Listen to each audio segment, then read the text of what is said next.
All right, good morning, ladies and gentlemen. It is 10 a.m. It is our pre-described time to begin our meeting of the Washoe County Board of County Commissioners for our regular board meeting for September 12th, 2017. And at this time, I would ask that Judge Sattler is here with us today. Your Honor, would you lead us in the Pledge of Allegiance? Ladies and gentlemen, please join me in the Pledge of Allegiance. I pledge allegiance to the flag of the United States of America and to the republic for which it stands, one nation, under God, indivisible, with liberty and justice for all. Thank you, Your Honor. Madam Clerk, can I get a roll call, please? Yes, sir. Bob Lucy, Chair. Here. Marsha Burke-Bickler, Vice Chair. Here. Kitty Jung. Present. Vaughn Hartung. Here. Jeannie Herman. Here. County Manager John Slaughter. Present.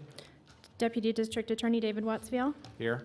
And I'm Jan Galasini, Chief Deputy Clerk. Sir, you have a quorum. Thank you, Madam Clerk. At this time, prior to us taking public comment this morning, I would like to take something, just a quick minute. Last week, we lost a very close family member to ours. I'd like to take a quick moment of silence for Mr. Jim Burke-Bickler and just a couple prayers for him. Thank you.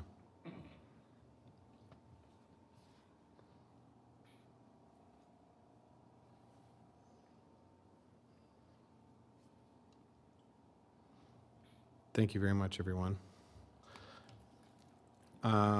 With that, I will turn this over to our manager, Mr. Manager. Mr. Chair, our next item is item 3, which is public comment. Comment heard under this item is limited to 3 minutes per person and may pertain to matters both on and off the commission agenda. The commission will also hear public comment during individual action items with comment limited to 3 minutes per person. And please, comments are to be made to the commission as a whole. All right, at this time, I have a few members signed in. If I will call your names, please come up to the podium, and then if you could queue up right here down at the bottom. First, I have Mr. Ryan Gerchman. Next, I have Mr. Sam Dene.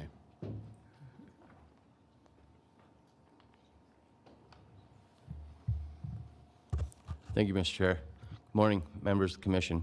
My name is Ryan Gershman. I am a social work student at the University of Nevada, Reno, in my professional sequence and doing my internship with our very own County Commissioner, Jeannie Herman. Today I'm here to talk to you about RAM. All the information I'm going to speak of has been sent to Washoe 311, and you will have access to all of it. Real quick, Remote Area Medical was developed by founder and president Stan Brock and is part of a larger effort to address healthcare issues in impoverished and needed communities. It's free, costs nothing. They do dental, medical, and vision. They even have a dental vision truck that can give a person a pair of glasses on site for free. The RAM Mobile Outreach Clinic will be at the Boys and Girls Club on 9th Street on September 29th, 30th, and October 1st from 6 a.m. to approximately 6 or 7 p.m. I'm here today to ask all of you to get this word out to your constituents because this is a great event. There's many in our community who are under and uninsured. All they have to do is show up, get in line, and get the access that they need. As well as if you could ask some of the people that you know if they wanted to volunteer. They need about 300 volunteers for the 3-day event. And right now they need a few more. So if you know anybody that has a kind heart, wants to volunteer, all the information to get for patients, to get to volunteers, is in the information that I provided. Thank you very much. Thank you. Next, we have Mr. Sam Dene, followed by Miss Beth McMillan. Sam, DNA, Dene, the heart and soul and the body and mind of Reno government. I've been to more government meetings than all the citizens in the community added together, and I've done more for the community than all the citizens added together. I'm responsible for 92% of the good things about Reno. Air Force Academy graduate. I have gravitas, and just because the media mouse wacko freak traitors don't write about me every week does not mean that I'm not the greatest guard angel in the history of Reno. I'm not a very good dancer. I'm a hell of a good musician and entertainer, but those folks over there are scared to have me on the stage, even though they're funded by the taxpayer. I didn't mean to pick on that. Here we are, the nice smiley face. Here we are in the dark again with the county commissioners. I walk in here, it was nice and bright. Then they turn the lights down. I don't know why they do that. They want you citizens in the dark. Besides, I'm responsible for 92%. Now I found out today I'm responsible for 93% of the good things about Reno. The gentleman back there, Joel, he's been honchoing this ice skating rink for the citizens for several years now. I was one of the very first important people to speak in favor of that, and now it is apparently being approved. And just because I complimented myself for that, don't you dare not vote in favor of that. You know, and I really, people say you're so self-aggrandizing. You know why I have to be? Because the media mouse wacko freaks, the Reno Gazette, Channel 2, 4, and 8, the radio, scared in their pantyhose of this 160-pound senior citizen who would not hurt a fly. But he only has the welfare of Reno in his heart. What is with those Reno Gazette media wacko freaks? They are supported, funded by you, the taxpayers. They should have to have meetings just like these people. They're breaking the law. They are committing felonies every day that they're in existence because I'm holding this up. Citizens have to pay for every one of these legal filings in the paper. The Reno Gazette gets massive amounts of money from that. They should be dismantled until they start obeying the law. And now the wacko freaks over there at the Reno Gazette and the rest of the media mouses and some of the bureaucrats think that Reno needs Amazon, or that Amazon needs Reno. Which way is it? I was fairly responsible for bringing Tesla here, much to my chagrin these days because of all the mess they're causing and not paying for. The people over there in Story County getting all the benefits and profits, and you're paying for all their profits back there. Now the Reno Gazette wacko freaks want you people to think Amazon is a good thing in here. Jeff Bezos up there, I'm talking to you personally, Jeff Bezos, you do not come to Reno until you recognize Sam Danae's greatness and come begging to him, have your people call my people. Thank you, Mr. Dene. Next, Ms. Beth McMillan. Good morning. For the record, I'm Beth Macmillan, the Executive Director of Art Town. And first of all, I'd like to say I'm so sorry for your loss. But I'm here for a really good reason, and that is to thank all of you for your support of the arts, and in particular of Art Town. This year was an exceptional year. Every year I say that Art Town is just as good as the year before, but I really believe that this year, really, we blew it out of the park. It was amazing. We had so many events, 500 events, 31 days. 100 different locations, and some of them were your locations, the county property. And so I'm going to keep this short. I have with me today Krista B. Jackson from Sugar Love Chocolates. She's a local chocolatier in town. And this year she took the Art Town poster and created chocolates, a box of unique chocolates only available during Art Town. And every chocolate was inspired by the Art Town poster by Kate O'Hara. And the clerk has a box of chocolates for each of you, and also for our county manager, Mr. Slaughter. So thank you so much for your support. It is so tremendous and so meaningful, and I just cannot tell you how far your support goes to help us in the arts. Thank you. Thank you, Ms. McMillan. Next, I have Mr. Tom Noblet. Mr. Noblet.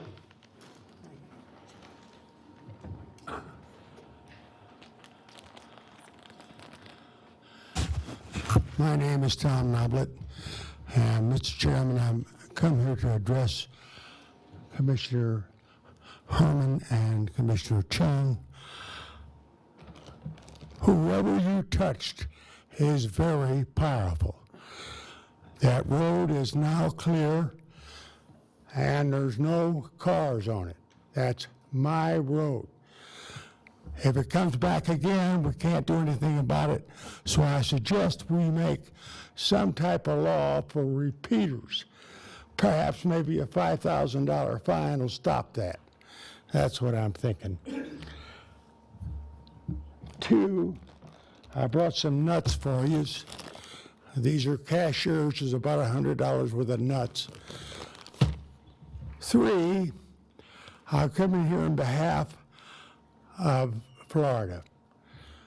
I want to give the commission $40 in a pool to send to Florida. I don't know how to send it, but I think they do, so we can at least help Florida out there in a hell of a shape. They are terrible. And that's all and I really think that I think the police department had a lot to do with this. And I want to thank the police department for helping me. Plus, whatever the, what do they call that? Where Bert Bracey works, they must have did something, because he has touched something awful powerful. He's put up the fence, and it looks pretty nice. They got rid of all the cars except a few on the side, and they're sneaking them out on Sunday night and Saturday night. So I'm pretty sure they're all going to be gone before long. And it's really a relief. That's all I got for you, and I want to thank you, Mrs. Chung, for doing your job, and you too, Mrs. Hearns, for doing yours. And here's some nuts for you. This is about $100. Mr. Noblet, why don't you hand them to the clerk, and we'll take care of them from there, okay? Thank you so much. All right, next I have Miss Denise Ross, followed by Miss Tracy Hall. Hi, I didn't really have anything planned to talk to you guys about today, so I'm just going to run off a couple of things. I run the the Facebook site, Lemon Valley Flood Relief and Assistance. We have about 550 members. Most, or the majority of them, are Lemon Valley residents. I'm asking on their behalf that whenever you consider these buyouts, that you consider the livelihood of the people that you represent. We're going to organize. We have the air races going now. I've been taking a break, but now we have the air races going. It's about time people from the rest of the world realize what's going on out here. We ask and ask and ask for help out there. And really, we're just patted on the head and sent on our way. We've had a few improvements out there. We're grateful to have Lemon Drive open, but there's been nothing done about the lake level.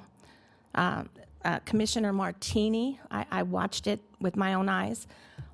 When Commissioner Martini brought up the suggestion of pumping some of the water out of Swan Lake through the Tumwa system, and the rest of the commission just kind of shunned him on that, even though he stressed that it was something that was going to take time to do. Now, there's an option, and he's your co-worker. You guys should be able to talk about it to him. And he explained that it's going to take some time to do that. And then it was pushed off until October. It's a little too late in October to start a process that's going to take a lot of time. We need some more police patrol out there. These are all the same things we keep asking for over and over. The road, the bump that we have to go over on Lemon Drive, I've called and I've texted and I've emailed and asked that that bump get fixed. It's horse property out there in Lemon Valley.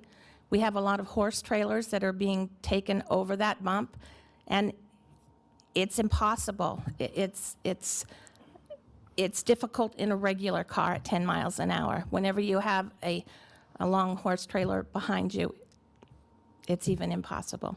So I just ask that you guys start focusing on actually representing the people out there, because we're going to start organizing. Thank you, Ms. Ross. Next, I have Ms. Tracy Hall.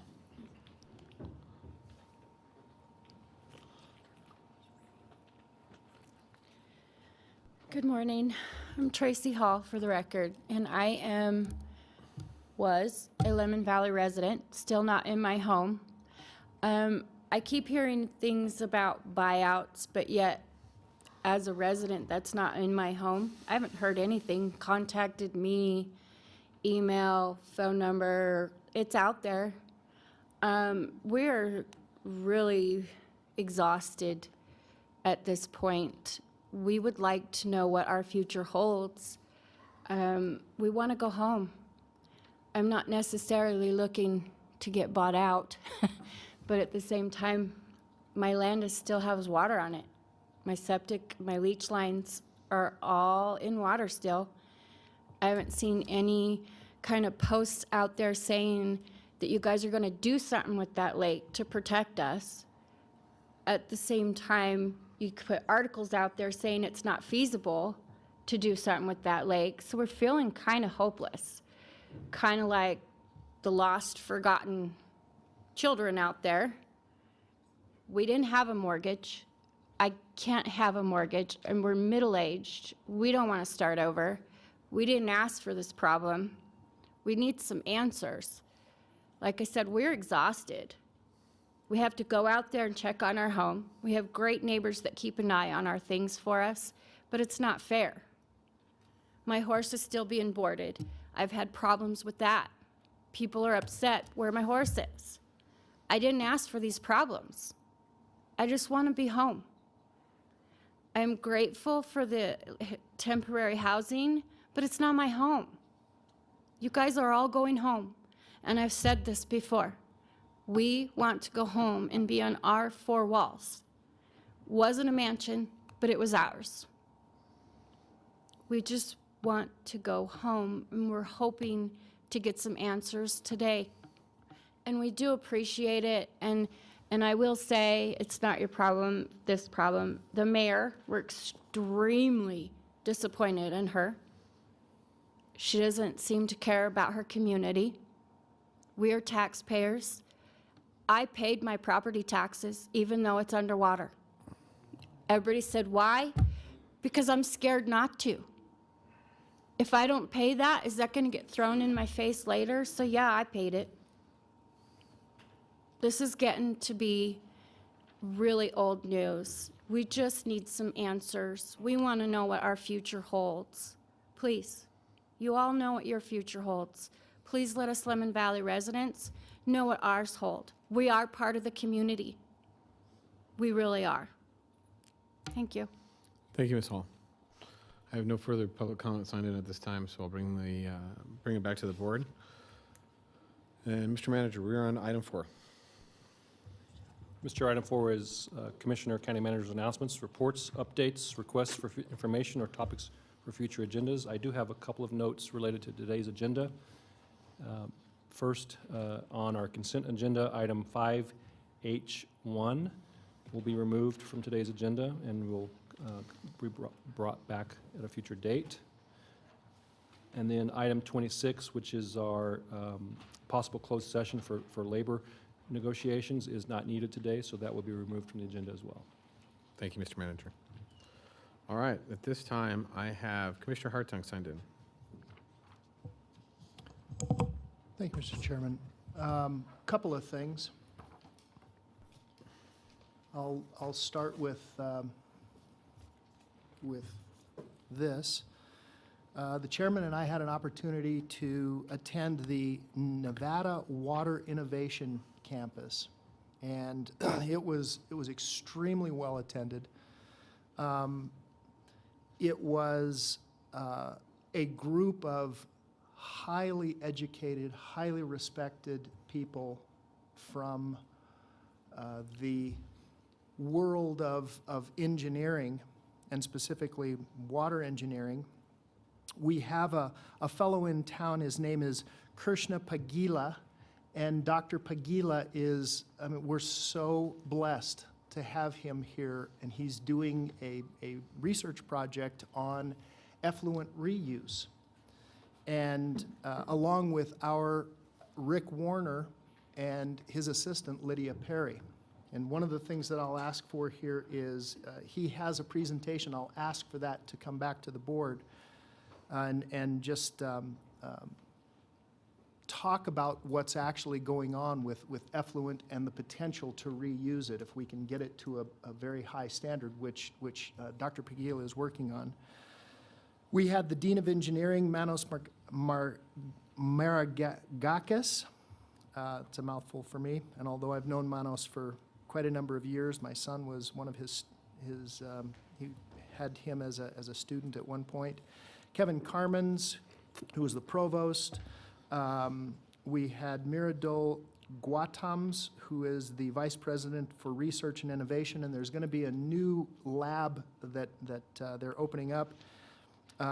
We had remarks, of course, by Rick Warner. We had our chairman who did the opening remarks, and I just want to say his opening remarks were so on point, so salient. Our chairman really gets this, and I'm so pleased because this is so important for our community. I cannot begin to tell you how this will affect us in the coming years. If we don't learn how to effectively recycle our effluent, it's something that is so pivotal for us. And sadly, those of us who are from the 50s and the 60s, you used water once and you flushed it down the toilet. You threw it away. It went somewhere and you didn't care where, as long as it was away. And now this whole program is really, and many municipalities across the West have now adopted this, Orange County being one of the largest, but they're still not cleaning to the standard that Dr. Pagila wants to see it to. And so I'd really like to have this in front of us. We had members, Councilman Bobsian, we had Mayor Pro Tem Ron Smith, of course myself, we had Councilwoman Naomi Dewar, and then we had the NDOT Deputy Director David Gaskin, and you think to yourself, well, why NDOT? Because NDOT actually owns a lot more water rights than you think that come off of our roads. And so I would ask staff to work with Mr. Warner and bring that back to us, within a timely basis. I'm hoping that in future budgets, we will put some money towards funding this research because it is so crucial, it is so pivotal. Water is the basis for our existence here. And so it's terribly important. Then I would like to, and I think that this is an appropriate time.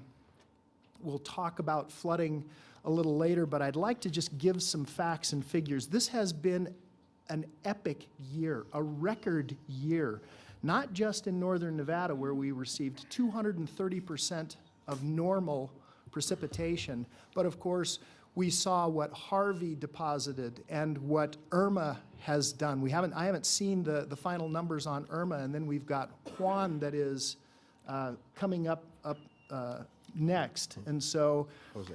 It was a Jose? Jose. Jose. I thought it was Juan. Jose and Katja. Jose, forgive me. Thank you for that.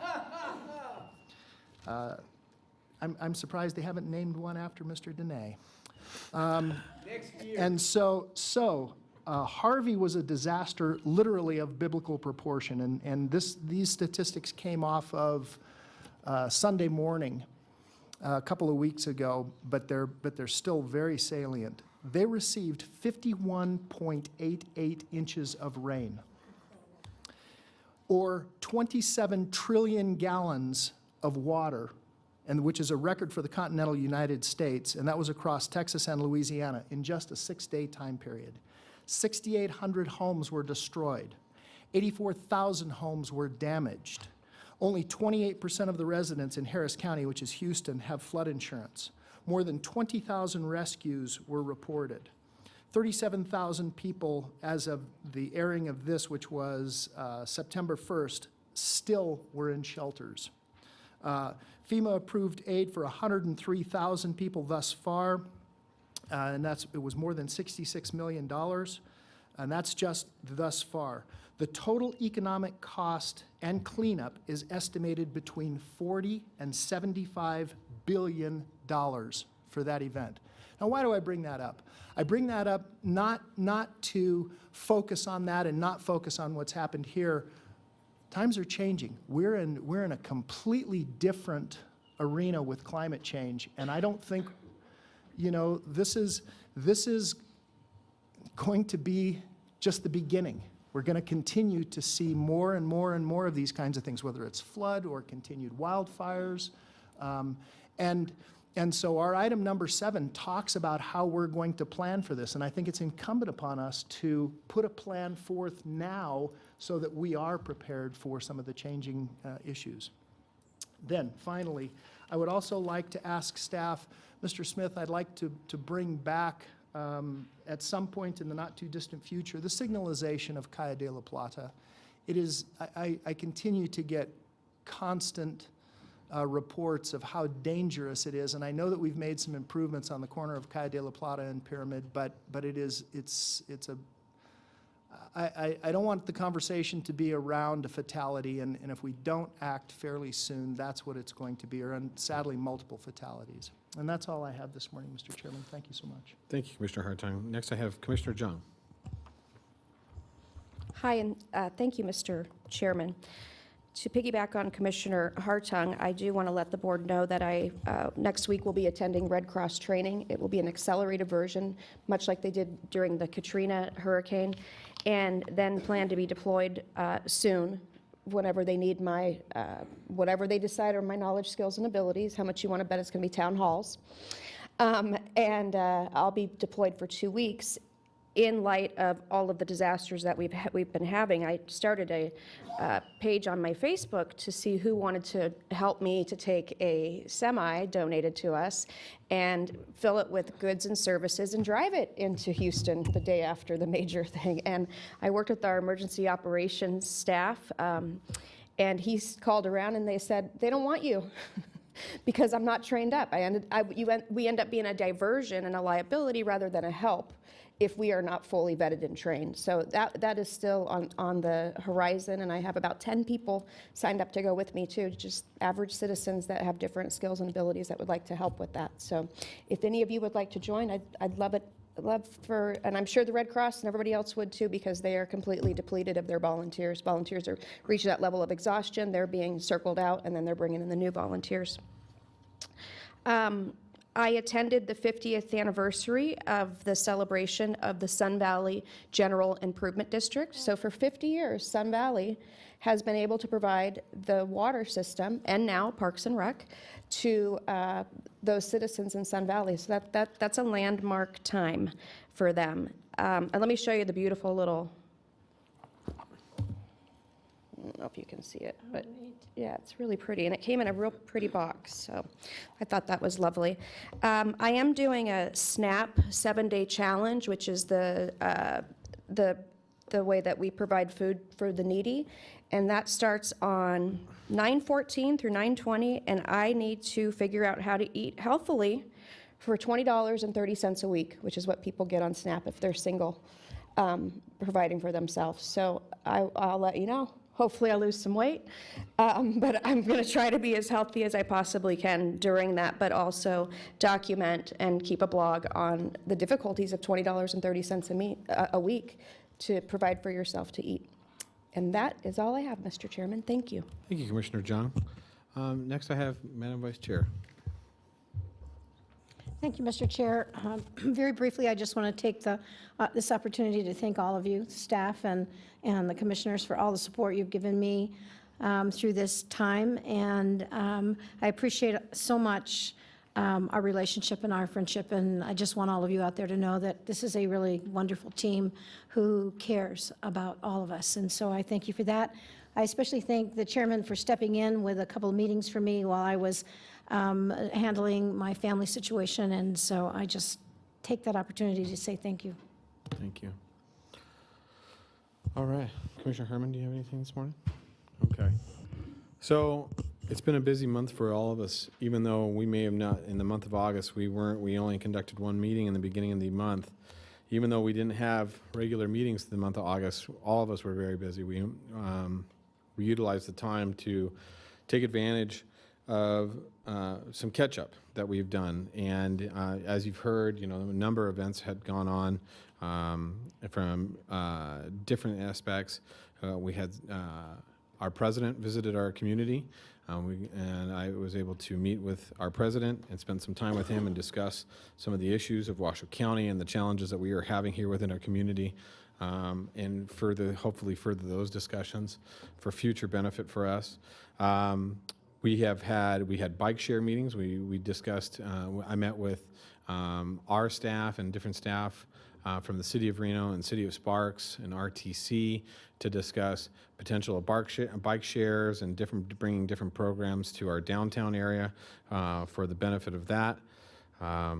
Congressman Amodei and most of Congress was off during August for the month as well, and we're in town. I met with a majority of our federal delegation while they were here. Congressman Amodei did hold a infrastructure summit that myself and other members and about 40 members of the community participated in, from builders to road infrastructure individuals, RTC, mass transit, schools, publications and media outlet individuals here. Chairman Pat from the FCC was here and visited our community in regards to telecommunications and making sure some of our rural areas receive telecommunications and internet structure that may be lacking in our northern part of our county. So we've had those discussions with the chairman, and we want to thank him for his time that he spent with us. We discussed roads and future infrastructure bills that are going to be coming up in Washington, hopefully over the next few months, that we'll be tracking very closely. The Water Innovation Campus presentation was amazing, and we all should be very, very proud that and thankful that our university is willing to take that on. But our own Commissioner Hartung has been a longtime advocate and very, very educated in the subject, and has taken a lot of his free time to become an advocate and spokesperson for water within our region. And in my opinion, the water is gold in our community. Whether we have too much of it or we have the wrong type of it, whatever it may be, water is gold in a high arid desert community. Commissioner Hartung's comments were moving and very on point, and you can see his passion for that, and he definitely captivated the room there in that day. And so I was proud to sit with him as a fellow commissioner and listen to his comments. And I think that the research and the direction and the unification that will come out of this Water Innovation Campus, I look forward to some of the benefits that we see from that. And I want to thank our own Mr. Dwayne Smith, who was a major part of that as well. Mr. Smith, you've done a tremendous amount of work on this and have continued to elevate our understanding of how we process water in our community. I want to thank you for that. Special events. We had a wonderful special events period. We had the Barracuda Championship. We had the Hot August Nights. We had the Rib Cook-Off. We had a number of wonderful things this year that were highly visited and highly attended by outside people and visitors to our community. We just wrapped up last weekend the Great Reno Balloon Race, which was sponsored wholly by, well, not wholly, but Washoe County was a major sponsor because we allow them to participate in our Rancho San Rafael Park, which resides in Commissioner Junn's district. And it is really the jewel of our park system. It is one of the many parks that we maintain within the county, and but really is truly a jewel. And thousands of people come every year to spectate and participate in the balloon races. And it is a free event. We maintain it to be a free event through sponsorships and partnerships such as Washoe Counties and many other entities throughout the community. It's a way for us to maintain that quality of life that we are committed to here at Washoe County to do so. So, as I said, and Commissioner Jung and I did some traveling to look into some healthcare options this year. We looked at some different things for our jails and looking forward to trying to improve. So like I said, in summation, we spent, even though we weren't here on the dais in August, we were all working very diligently and doing quite a bit. Our calendars were full and constantly moving. So rest assured, just because you didn't see us here didn't mean we weren't doing anything.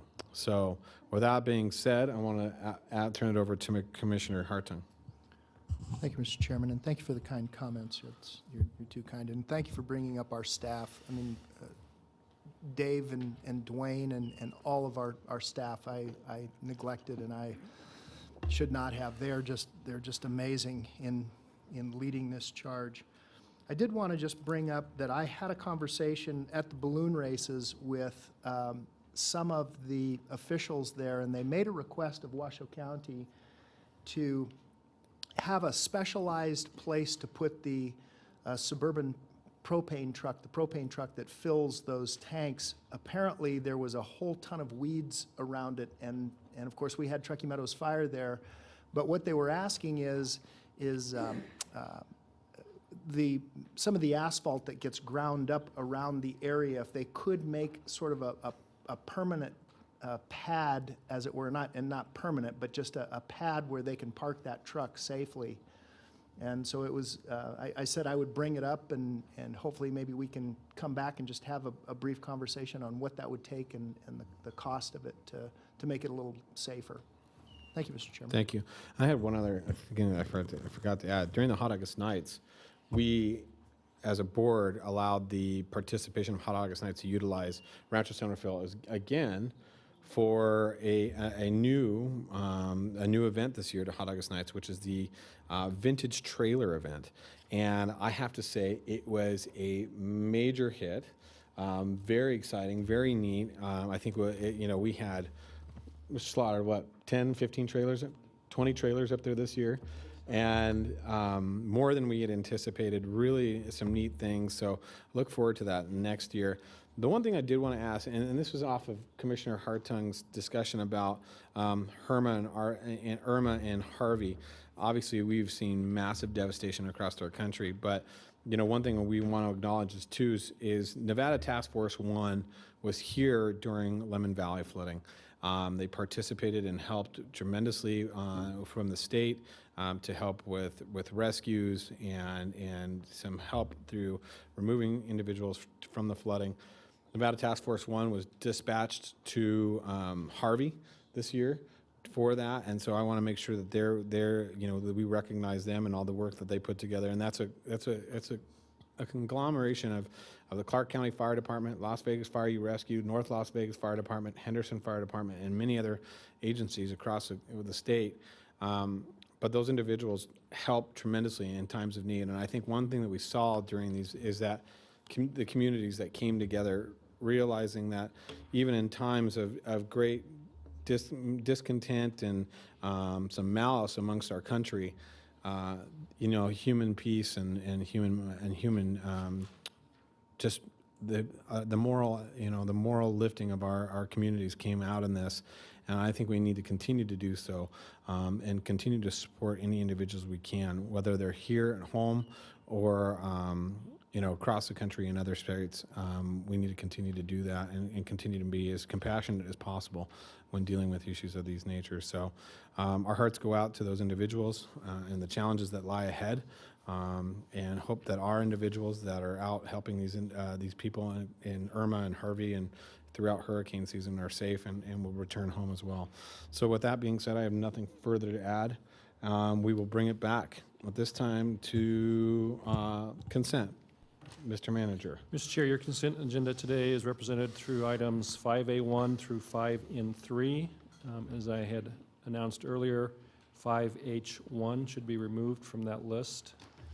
Okay. And then also you have, just of note, you have a couple of Commissioner District funds you may want to make notice of. Absolutely, and I have Commissioner Jung signed in, and Commissioner Jung, would you be so nice to Yes, I acknowledge would. I would love to. So I would like to direct the public's attention to 5 I-2, and this is Commission District Special Fund disbursement in the amount of $1,000 from District 4 Commissioner Von Hartung, and this is a grant to the First Tee of Northern Nevada, which is a national school program at one elementary school, and the First Tee of Northern Nevada mission is to impact the lives of young people by providing educational programs that build character, instill life-enhancing values, and promote healthy choices through the game of golf by helping support the national school program at one elementary school in Washoe County. As we are probably well aware, golfing is quite the elitist attempt, so this First Tee program has introduced students who otherwise may not have the experience of golf to be able to do that and have that checked off their bucket list if it's on your bucket list. I don't love to golf, but I think it's great that some people do.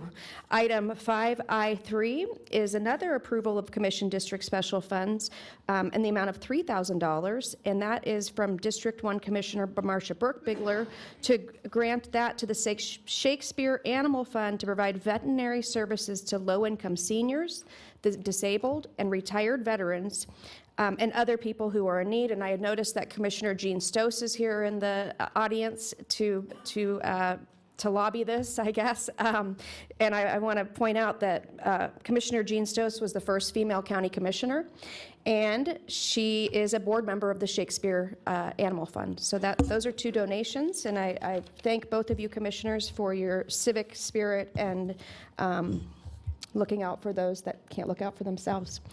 I also want to bring attention to item 5M2. The City of Reno is donating artwork for us temporarily to be displayed at our Washoe County Regional Medical Examiner's Office for a period of up to 3 years. So we appreciate you, City of Reno, for giving us that opportunity to decorate our medical examiner's office with some style. And that is all I have, Mr. Chairman. Thank you, Commissioner Jung. I appreciate that. We do have public comment signed in on this item, so I'm going to call public comment for right now. So first I have up Mr. Sam Dene.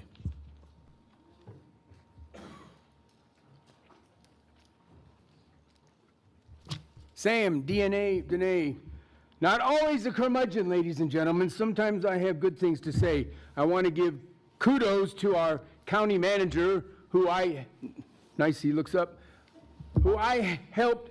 I didn't make him the manager, but I certainly supported him more than the rest of the citizens, and now he's the county manager and doing a fine job, and I want to compliment him on cleaning up the agenda. The agenda used to be a mess. He's cleaning up the consent agenda, which I'm talking on right now, the consent agenda. It used to be in a tiny font. Of course, they made bigger fonts and then turned the lights down so you can't read it. Nice smiley face. How do you figure that out? Anyway, that was supposed to be a kudos to him for following Sam's directive. Or was that a kudos for me? Let's see. Well, at any rate, we got the consent agenda where we're talking about a whole bunch of things here. They're going to vote on all of them in one vote unless somebody takes it off the agenda. And it's supposedly housekeeping stuff. And you got things here, 100,000 here, 100,000 there, a couple 100,000, which I guess if they can just vote with those things without having to talk about them, that bottomless pit of money that I used to talk about must be reappearing, which is probably a good thing.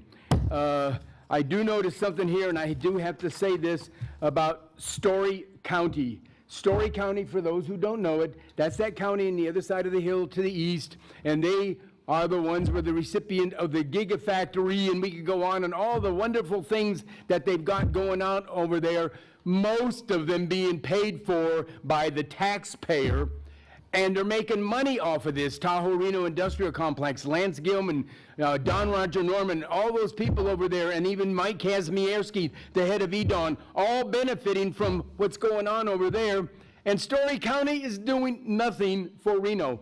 As I see nothing. I would like them to come to the podium and tell us what they're doing for us that isn't costing us taxes. We're having to build schools. You guys are having to pay for schools, and Story County is getting the benefit of all of our taxes, many of our taxes. In this case right here, on this deal, we're going to provide them, some people in Story County, and I'm in favor of that, food for the elderly and the downtrodden, so we're providing some food for them. We ought to be making a profit off of it so we can get something out of it, but I don't know if it's a break even. Anyway, we're providing food. Washoe County is providing some food for the people over there. Last but not least, we've got a couple of the judges in the court system is looking for some help from the citizens and from the county commissioners. And my dear father, Dr. Ed Dene, on his dying deathbed, he said, Sam, whenever you go to those podiums and talk to the government and judges, make sure that you're nice to law enforcement, and most of all, make sure that you're nice to judges. So here I am, the only person to come to the podium and speak in favor of what the judges are requesting. Thank you, Mr. Dene. Next, I have Ms. Kathy Brandhorst.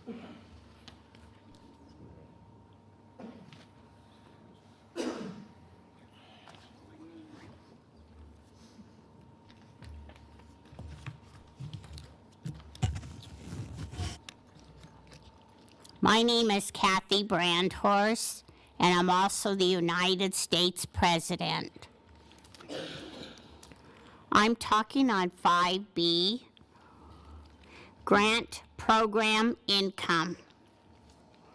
There is no grant program income because you have listed here drug and alcohol testing fees.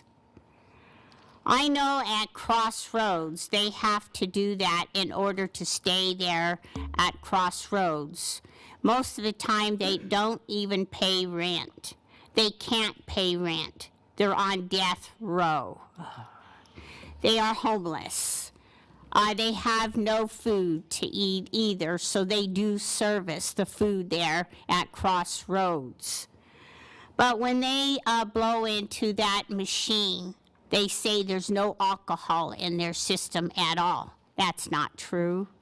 There's a whole lot of alcohol in that system of their bodies. Oh my. And I wanted to let you know later on, in the evening especially, they come out with their machine guns and they start shooting down the men in the parking lot because they're in the U.S. military.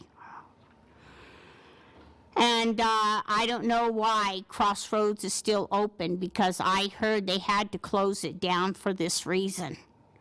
But it's still open, the bodies are still finding. And also, I just wanted to let you know the bugs resulted from all those dead bodies on that property.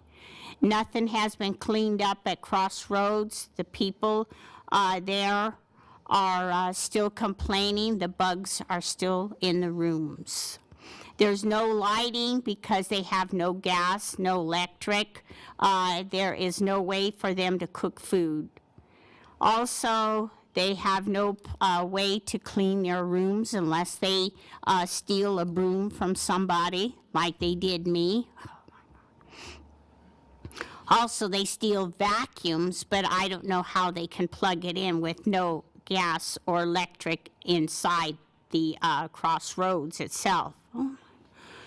So they are still not collecting no rent, and they cannot pay for the gas, they cannot pay for the electric. So what's going to happen? The poles and wires are put up on the property so that they can charge it to a business like the milk business right across the street from them. And the milk business is complaining about them not cleaning up on that property at all. Thank you, Ms. Brandhorst. All right, seeing no other further public comment, I'll bring it back to the board. At this time, is there any, do any of the commissioners wish to pull any items for further discussion on the agenda, or I am looking for a motion at this time? I have a motion. Second. I have a motion by Commissioner Hartung, second by Commissioner Burkbugler. I will call for the vote. All those in favor signify by saying aye. Aye. All those opposed? Motion carries unanimously.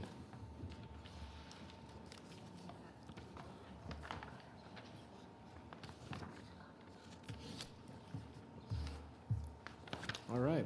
We have affirmed, please affirm your votes. And Mr. Manager, that takes us to item 6. Oh, block. I'm sorry. Yeah, let's do block. I apologize. Thank you, Commissioner John. Madam Vice Chair, I do. do you have a block? Yes, Mr. Chair, thank you very much. I have a proposal for a block vote. I would propose that we put 9, 10, oops, no, I'm sorry, not 9. Scratch that. 10, 11, 12, 13, 14, 15, 16, 17, 18, 19, 20, 21, 22, and 23 in a block vote. Great. Mr. Chairman, Yes. Commissioner Hartung. item 14, I would just, I don't want to pull it from the block, but if Mr. Smith or Mr. Solero could come down, I want to make sure that we move forward with an issue that this raises. Well, I think it might- let's pull it from the block, and pull we'll it. have a discussion on it. Is that have a okay? discussion. Yeah, no, that's fine with me. I didn't That's a want to good hold idea. Yeah, up. let's pull it from the block. It's just, yeah, it's a very simple It's a scenario. brief one, but it's a poignant Yeah, but conversation. it's an we need to- important one. Yeah, Okay. so let's So- pull that from, Okay. so, Motioner agrees? okay, so I have a motion and a second to block vote items 10, 11, 12, 13, 15, 16, 17, 18, 19, 20, 21, 22, and 23. Mr. Manager. Mr. Chair, I'll read all of these. Item 10 is recommendation to acknowledge a grant of award of $231,336, no county match required, awarded to the Second Judicial District Court from the State of Nevada, Administrative Office of the Courts, retroactive to July 1, 2017 through June 30, 2018, for support of the specialty court programs, and direct the Comptroller's Office to make the necessary budget adjustments. Item 11 is a recommendation to approve the sole source exemption to purchase the STR Mix Expert DNA Analysis System from Niche Vision Forensics at a cost of $175,800 using funds from the 2015 DNA Backlog Reduction Grant. Item 12 is a recommendation to, 1, award bid and approve the agreement to the lowest responsible bidder for the Washoe County fiscal year 17-18 roofing rehabilitation project. Staff recommends State Roofing Systems Incorporated in the amount of $484,183. And if awarded, 2, approve the purchase of roofing materials from Garland DBS in the amount of $711,953.78, utilizing Cobb County, Georgia bid number 14-5903, pursuant to the joinder provision of NRS 332.195. 3, approve a separate $50,000 project contingency fund, and 4, direct the Comptroller's Office to make necessary budget adjustments. Item 13 is recommendation to approve the purchase of 3 Williamson Godwin dump truck bodies equipped with hydraulics and tarping systems, Hinky HXC 2000 V-Box spreaders, and Hinky reversible snow plows from Innovan Truck Body and Equipment, 2904 Duluth Street, West Sacramento, California, in the amount of $354,465, utilizing the State of Nevada bid number 8548, pursuant to the joinder provision of NRS 332.195. Item 15 is recommendation to, 1, execute an ice arena development agreement between Washoe County and the Greater Reno Community Ice Skating Association based on the unsolicited proposal for an ice arena facility and related improvements to be located at the Washoe County South Valleys Regional Park. And 2, authorize the county manager to execute, after a land survey and a parcel map are completed, a ground lease between Washoe County and GRCISA for a 6-acre parcel in the South Valleys Regional Park, on which GRCISA will have the proposed ice arena facility and related developments constructed. Item 16 is recommendation to, 1, accept a grant award from the U.S. Department of Interior, Bureau of Reclamation for the Northern Nevada Indirect Potable Reuse Feasibility Study in the amount of $148,831.74, with a like match from Washoe County for the period beginning the date of the Bureau signs the assistance agreement through December 31, 2018. And 2, authorize Community Services Department Director to execute the assistance agreement. And 3, direct the Comptroller's Office to make necessary budget adjustments. Item 17 is recommendation to approve Social Services Block Grant Title 20 Subgrant Award from the State of Nevada Department of Health and Human Services, Office of the Community Partnership and Grants in the amount of $655,775 to promote reunification, safety, educational support, and normalcy for children in care, retroactive to July 1, 2017 through June 30, 2018. Authorize the agency to execute the subgrant award and direct the Comptroller's Office to make necessary budget adjustments. Item 18 is recommendation to approve an interstate interlocal contract between public agencies, Nevada Department of Health and Human Services Division of Healthcare Financing and Policy, and Washoe County in an annual amount of fiscal year 18, $1,465,165, and fiscal year 19, $1,429,996 for the period retroactive from July 1, 2017 through June 30, 2019 for the disproportionate share program for certain indigent services. Item 19 is recommendation to approve the recruitment process for appointment of a new alternate public defender. Item 20 is recommendation to approve requests for reclassifications of a sheriff support specialist, pay grade H, to program assistant, pay grade K, a detention programs coordinator, pay grade M, to community engagement manager in the sheriff's office, pay grade P, and an increase in the pay grade of public information officer from L to N in the sheriff's office. An assistant public works director, pay grade V, to civil engineer 2, pay grade NO, a senior environmental engineer, pay grade OP, to senior licensed engineer, pay grade RS in community services, and the creation of a new classification of deputy clerk, county commissioners, trainee, pay grade H in the clerk's office, as reported to the Job Evaluation Committee. Net fiscal impact is estimated at $3,528. Item 21 is recommendation to approve the resolution to transfer $3 million from the county's stabilization account to the roads fund to pay expenses incurred by Washoe County to mitigate the effects of flood-caused natural disasters declared in January 2017 and February 2017, and direct the Comptroller's Office to make the appropriate budget appropriation transfers. Item 22 is a recommendation to approve a reorganization of the County Manager's Office and associated position changes to include the reclassification of the Director of Community Services to a third Assistant County Manager position, and the elimination of the Director of Management Services position, and job title as vetted through and approved by the Hay Group. Net fiscal impact is estimated at a savings of $186,523. Item 23 is a request by the county manager through the county clerk pursuant to Washoe County Code 2.030 to initiate proceedings to amend the Washoe County Code Chapter 5 to reorganize the Office of the County Manager, including eliminating the Director of Management Services position, and direct the clerk to submit the request to the District Attorney for preparation of a proposed ordinance change pursuant to Washoe County Code 2.040. Thank you, Mr. Manager. All right. So I have some public comment signed in at this time. I have Mr. Joel Grew. No, it's Grace. Mr. Grace. Well, you've got Mr. Grace, your name is signed in a little different here, so we'll fix that on the record. But come on down, Mr. Grace. First off, our board's condolences for your loss. So, thank you for having us here today. I think the microphone might. Hello. There you go. On? Now you're on. Okay. So thanks for having us here today, and thank you for considering this agenda item. First off, thank you to the Sean and Jennifer O'Neill Family Foundation for starting this process off for us, which was the master plan amendment for the South Valley's regional sports complex. And then moving forward, they are our major kickoff campaign donor, so we appreciate that from the family. And then also our board that's put, it was 2.5 years ago that we stood here when we first approved this. So we're happy we're finally to the finish line, but we wanted to thank the county's office. The district attorney's office has been great to work with.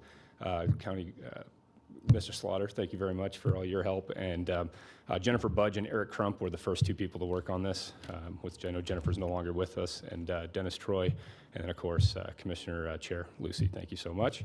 And we just really hope that you guys are happy with kind of where we're at, and we're looking forward to a good working relationship as we move forward. Thank you, Mr. Grace. Thank you. All right. So I have a motion currently in a second. Just a few discussion on a couple items. One, I want to thank Mr. Grace and the Reno ICE community. I think you guys have, it's been a lot of hard work that you guys have put in time and effort, and I want to thank the family for the donations and the time and the commitment you've done to helping improve sports and quality of life in South Truckee Meadows. I think the added addition, hopefully, of this park to the park will be a phenomenal one at that. And so I look forward to many, many years ahead and looking to the finalization of the actual rink. I also want to point out in Action 22 today, we're taking one of our members of our staff family that has done phenomenal things and putting him into a position. And I want to point it out because I think it's very important to show that through the commitment of our staff and continuous abilities to take on multiple tasks, he's stepping into a role from community services director to a true assistant county manager director position, and through that we will be saving money. And I want to congratulate Manager Slaughter on his direction and his leadership to bring that forward, because that is a savings, $186,523 that we'll be saving annually because of these kind of consolidations. And it's the commitment of staff, and it's finding those efficiencies within government that we can continue to try to make savings happen. And it's under your leadership, Mr. Slaughter. And Mr. Solero, I want to thank you and congratulate you and for your ability and willingness to participate in this. So thank you very much. So with that being said, Commissioner Hartung, further discussion. Thank you, Mr. Chairman. I just wanted to bring up item 16, which is what we just talked about. Just acknowledge that Lydia Perry, who is working with Rick Warner, this is exactly the direction that the county needs to go, and I'm just thrilled that we are moving this direction, an inch at a time. But that's what it's going to take. You know, at some point, I promise you, if we do not move this direction and do not support these kinds of efforts and fund this type of research, the question that we will have to ask ourselves is, at what cost to future generations of taxpayers? Because we cannot continue down that same road. And so thank you so much, Board, for supporting this. Thank you, Mr. Chairman. All right. So I currently have a motion from Commissioner Vice Chair Berkbigler and seconded by Commissioner Jung. So I'll call for the vote. All those in favor signify by saying aye. Aye. All those opposed? Motion carries unanimously. Please affirm your votes. All right. Seeing none, Mr. Manager, we are on to item 6. Mr. Chair, item 6 is an appearance. We have Heather Condon, Pretrial Services Manager with the 2nd Judicial District Court, with a presentation and update on 2nd Judicial District Court pretrial services. And I know Jackie Bryant, our Court Administrator with the 2nd Judicial District Court, and Judge Sattler are also here. Well, we appreciate the judge and Ms. Bryant taking the time. Ms. Condon, it's always wonderful to see you. Thank you. Good morning. Thank you for having me. And thank you for introducing them. That was my job. So one last thing. I have a presentation. Yep. Okay. So I am Heather Condon. I'm the Pretrial Services Program Manager from the 2nd Judicial District Court. Just to give you an update here with our risk assessment and the progress that we've made since last year, September 2016. So September 1st of last year, we implemented the risk assessment specific to our local population, labeled the NPRA, or Nevada Pretrial Risk Assessment. And November 1st, we removed the judicially imposed bail schedule. So by removing the bail schedule, that required the judges to individually set bail, whether that be money or release. So we required PC narratives at the time of arrest. We created a shared drive to securely transfer documents between pretrial services and the courts. And the judges agreed to assess the pretrial paperwork 7 days a week. And when I say the paperwork, it means the probable cause review, which is a 48-hour in-arrest requirement, the public defender and legal defender applications, and assessing bail. Ms. Condon. Mr. Chair. Yes. Appears that we have a technical issue with the presentation. I have the it's not going to come up. Yeah. I have the Okay. handouts we could put on the table to be shown overhead. Sure, that would be great if we could do that. The couple of handouts that I gave you were in addition to the, sorry. Mr. Chair, I have handouts that she provided for the board. Right. We have the handouts at the commission, but we'd like to put it up so the general public can see that as well. And those handouts, again, are just the addition to the presentation. They're with updated statistics. Okay. So, and I have the flash drive, if you can pull it up off my flash drive if you want to try. Do you want my flash drive?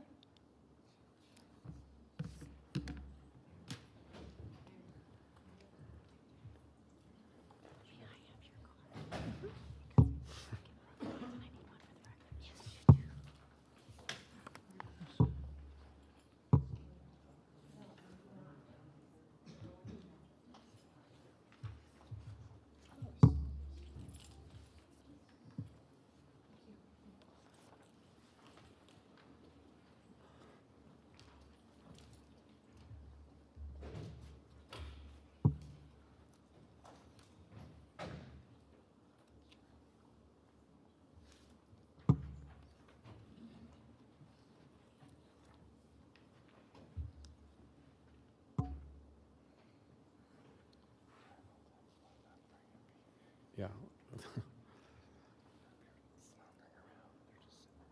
Okay, so what we'll do, let's just take a quick reset.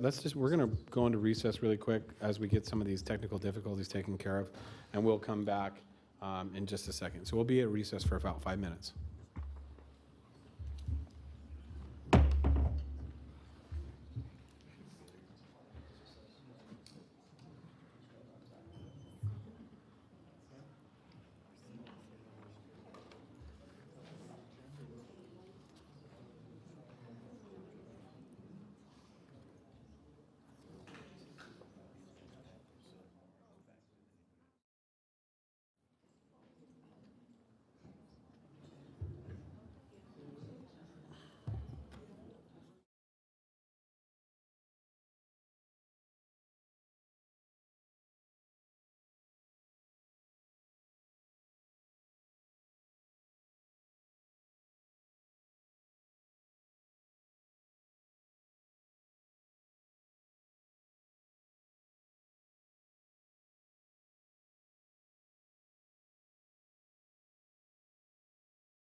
We're now back in order.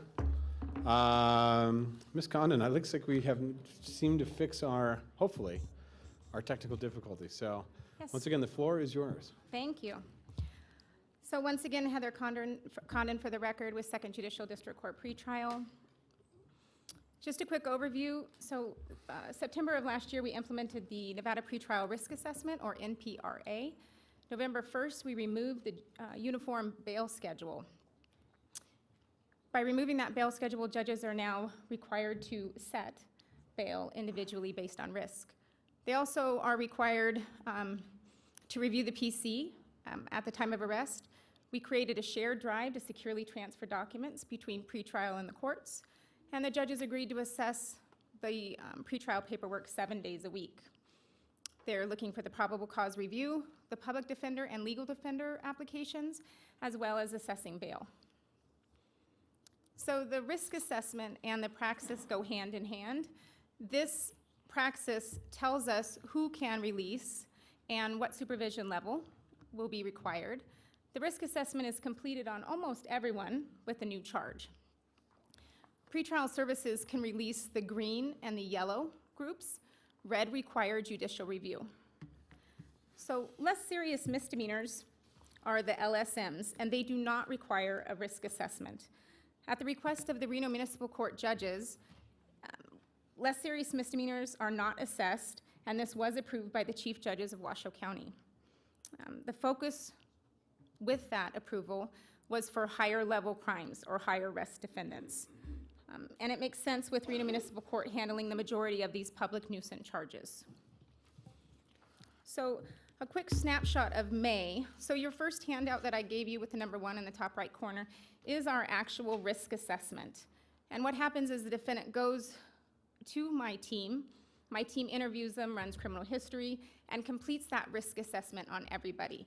At the bottom, it allows my team to override based on exigent circumstances. So a quick snapshot of May that I provided to the Supreme Court Working Group. We completed 978 risk assessments. Total overrides were 122, which is just 12%. As you can see in the breakdown of those, other is the highest at 71, but prior record more severe is 26.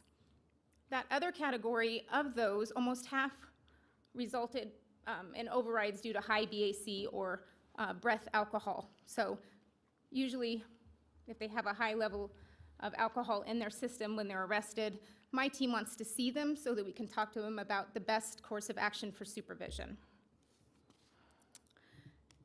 Keeping with the May statistics, this is a snapshot of our unsuccessfully closed cases. So that is either for failure to appear, rearrest, or revocation.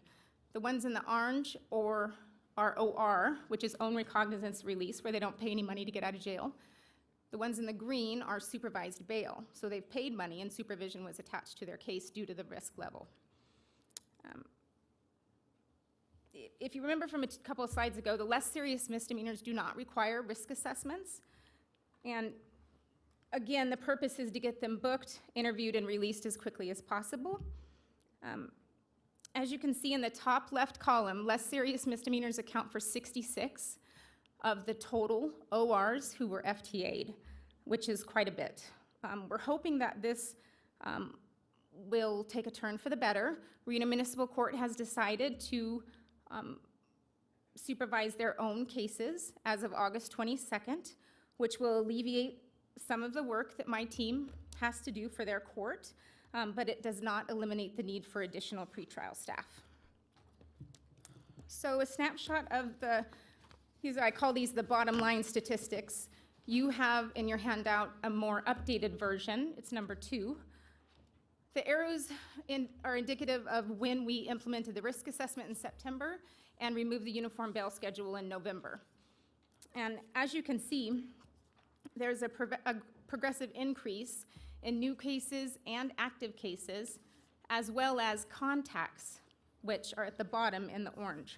And contacts could be any telephone, in-person, drug test, alcohol test, any of those things. So for an example, in August of last year, we had 853 active cases. August of this year, we have 1,716. And in fact, at one point, our contacts almost doubled at 16,000 in January. Lastly, the jail population, which has continued to fluctuate, is a concern, but not our goal. Our goal is to ensure that the right person is in custody by assessing risk and releasing those whose risk can be mitigated in community supervision. So pending issues, staff is our top priority there. In fiscal year 17, we requested 5 and received 2 with reallocated funds. And as you saw from the previous slide, our assessment and supervision duties have increased. Case management system is the one that we're currently using is archaic. It does not allow me to track the adopted measures that I've agreed to track. We do what we can, but a lot of it is done by hand. On a good note, Reno and Sparks Justice Court, Reno Municipal Court, and 2nd JDC are all working together on hopefully purchasing a new system for pretrial services that will allow us to measure the data that we need to and allow us to talk to each other, which is one of our main goals, is to allow the courts to communicate, streamline work, and remove the duplication of just entering even the simplest things like contact information. DA support, oh, I'm sorry, skipped one. Consistent setting of bail. So as a reminder, this is a cultural change for everybody involved. They used to go from that bail schedule, which is money attached to a charge, and now we're assessing risk and individually setting bail. So to alleviate some of the issues with timeliness and consistency, one option that was recently presented in CJAC was a bail master. 2nd JDC is willing to assist with that if it's approved. DA support, arrest versus convictions. So accurate and timely conviction entry is an issue for most states, not just Nevada. And conflicting information was provided to Justice Hardesty and to DA Chris Hicks, and that's caused some concern. As of now, it's still a work in progress. We're trying to figure out from the state what information is accurate so that we can move forward appropriately. DAS supervision, so DAS was being overutilized, and there was a significant spike in the beginning of DAS supervision, but thanks to our judicial partners, it seems to have settled down quite a bit.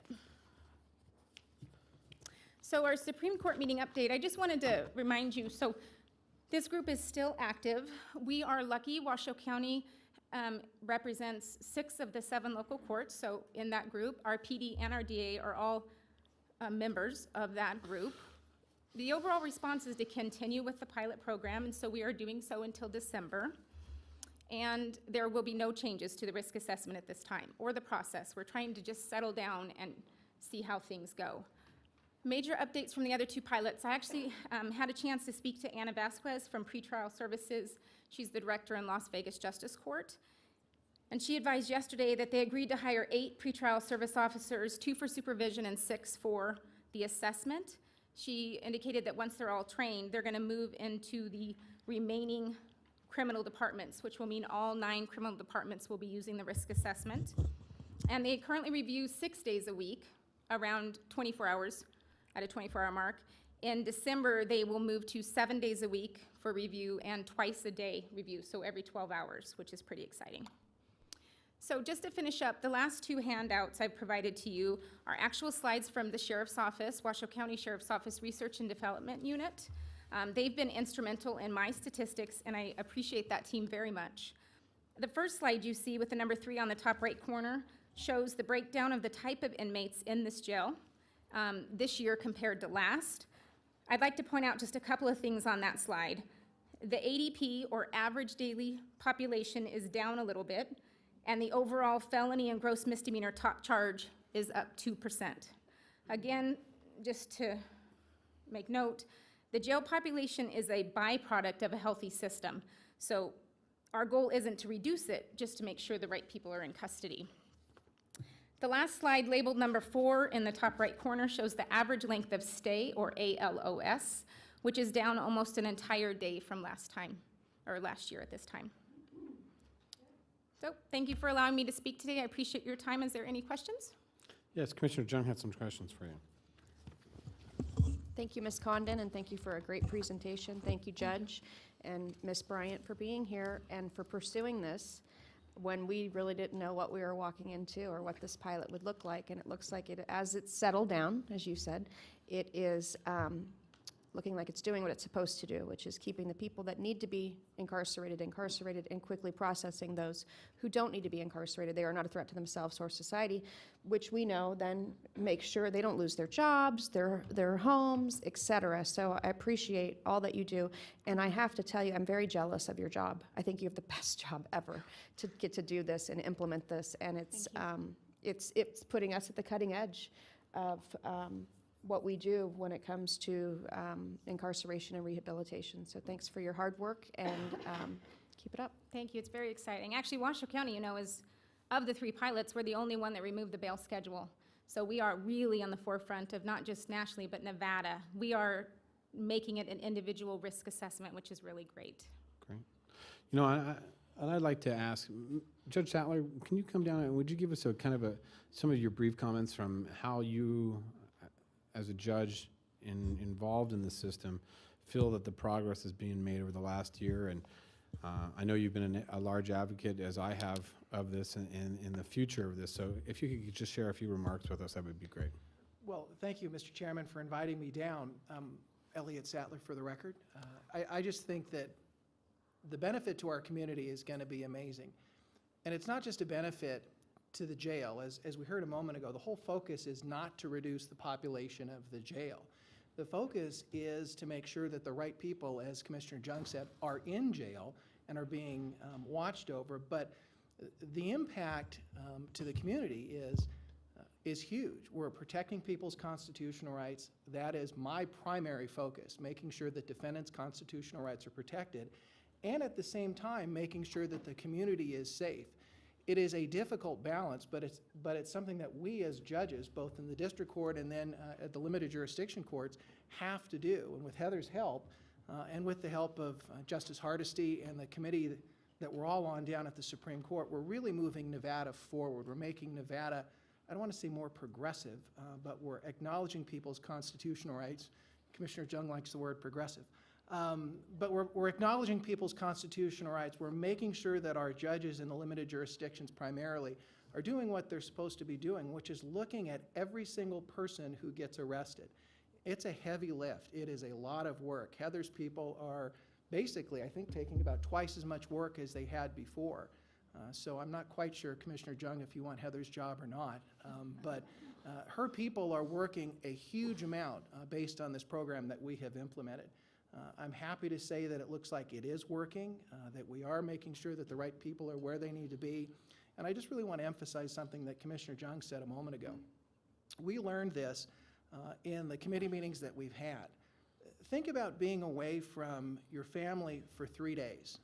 It's really about 72 hours that if you're in jail longer than 72 hours, for many of the people who are at risk, who wind up getting the services of the public defender because they're indigent, when they're away from their homes for 72 hours, they lose their housing, they lose custody of their children, they lose their jobs. The impact of that 72-hour period of time is dramatic. And then a lot of them are in custody simply because they are indigent. At least they were until we started this program. Many of them have substance abuse issues that Heather and my colleagues in the limited jurisdictions were trying to help them with their substance abuse issues. But many of them just didn't have $5,000. That was the standard bail for possession of a controlled substance on the old bail schedule. $5,000, or in the alternative, if you had some property that you could put up and $750 in cash, you could make bail. Unfortunately, most of those people just don't have those resources. And so they sat in jail, and that 72 hours came and went, and then maybe they're not before a justice of the peace for a preliminary hearing for 2 weeks. They've lost their house, they've lost their kids, they've lost so many other things in their lives. So we're really working to make sure that the system works fairly for them and also protects the community, because the more serious people, the dangerous people, are where they need to be, which is in the Washoe County Jail awaiting their trials. So that's kind of my pitch. I want to thank everybody for all the hard work and the acknowledgement of what Heather's done. And we're just going to keep going forward, and hopefully the process continues to flourish. Thank you, Judge Sattler. We Thank really you. appreciate it. Commissioner Hartung. Thank you, Mr. Chairman. And my comments aren't for you, Your Honor, directly. They are to you, but not to you directly. And I see this as a wonderful process, and I want to thank Commissioner Jung and Lucy for the hard work that you guys have put in, not just with this program, but also with the Sober 24 program, which is an offshoot of this. And I see the reduction of the jail population as a natural byproduct. Which is a good thing, because really you're incarcerating the people that need to be incarcerated. You're identifying people that are not really at risk for the system. They don't need to be incarcerated. But also, and this is something we've talked about, the identification potentially of people who have mental illness, because there's no benefit to incarcerating them. And then the people who are dealing with substance abuse, whether it's drugs or alcohol or both, and then trying to get them into that 24 sober program where they can become accountable, as opposed to just incarcerating them and forcing them to be accountable in that population. So I see this as just a win for Washoe County taxpayers in terms of who and how long and why we're incarcerating people. So God bless you guys. Thank you so much. You've done a wonderful job. And thank you to our team for staying on top of it as well from our perspective and being our liaisons at the board. Thank you, Mr. Chairman. Thank you, Commissioner Hartung. You know, Ms. Condon, first I'll start off with a couple of questions. You know, it's been a long year. It's been a long, challenging year. I want to thank your staff and all the time that you have put in to this program. It's been a very important program that we've worked on for many, many years, and along with Justice Hardesty and many of our judges at the court, but the sheriff's office. This has been a communal effort on all levels to really deal with this. You know, and the DA plays a very important role in this. You know, and obviously, you know, in discussions that we've had with the DA, there's been some challenges, and I know that it falls down to the convictions versus arrests challenges and some of the situations. Are there ways forward? Have we looked at, you know, solutions? I know a lot of it relies because of the archaic data that we get from the state in regards to the databases and making sure that those databases are updated. Have we been working with the state, and is there a path forward currently that has been outlined to rectify some of those issues with the state, and so that we have better data for you to analyze these releases based upon that data? Yes, well, there's actually two pieces to that. One is the Supreme Court group that we're on, Judge Sattler and I and the rest of the judges, public defender and DA. There is a subcommittee that is being formed to discuss the issues with the criminal history database. The first issue is finding out which data that was given, which one's correct. You know, how many are not entered? But yes, there's a committee to address it. The other thing is my team knows, and that's when I brought out that override, the prior arrest, the override for prior arrest history more severe. It's right in front of me, hang on a second. Prior record more severe, sorry. That allows my team they're running the criminal history, they're looking at the criminal history. So let's just say that there's 100 arrests and only 10 convictions. My team's job is to look at the big picture and look at all of them. And then they can override it at that time and say, you know, only 10 convictions are being counted. However, there are 100 similar arrest types. So, you know, we are overriding it and bumping the score up so that it requires judicial review. So there is a plan in place to currently deal with it, and then we are working towards in a subcommittee from the Supreme Court to actually figure out what is correct in the data that they provided to us and how we're going to move forward. Okay. And then I know we talk about, I know one of the challenges that we talked about for quite some period of time is the archaic software that we utilize to transfer records from one department to another, whether that's public defender, to DA, to the judges, to the Washoe County Sheriff's Office, to the detectives. We have, from my understanding, we still utilize paper in a lot of these issues and a lot of these cases. And none of our systems that are unified. And they have the ability to transfer documents from one system to the next. Has there been any discussion about that type of technology? Because from my standpoint as chairman, I would like to see something in regards to, as we move forward into budget season, if we talk about software and things and needs, we need to have a unified system that we can have a transfer of documents back and forth. Where's the discussion been on that? So it's, when we discuss the case management system and the possibilities, that is like right at the top of one of the things that we want to accomplish with the new pretrial module. And we've actually had conversations with Washoe County Court Technology, along with the representatives, the Reno and Sparks Justice Court, Reno Muni, and 2nd JDC Court Technology Departments. As we've had some demos for some case management systems, we're always trying to make sure that those systems will talk to each other and make sure that we can communicate and not duplicate efforts. One of the conversations that we had with Washoe County IT, Christine Quednow, I think is how, I don't know if I pronounced that right, and I'm sorry if I didn't. We talked about, the jail database Tiburon. A lot of people pull data from that. So if we had the new pretrial module, which just as it is, our court tech Representative Craig Frandon from the 2nd Judicial District Court, he's meeting with Tyler, which is Odyssey, which all of the limited jurisdiction courts use currently right now for a case management system, except for Sparks Municipal Court. He's meeting with them today to see if we can get an accurate quote for my pretrial department to purchase the pretrial module. So what we talked about, if that's the case, if we can piggyback off a current system, it's going to be a lot easier, we hope.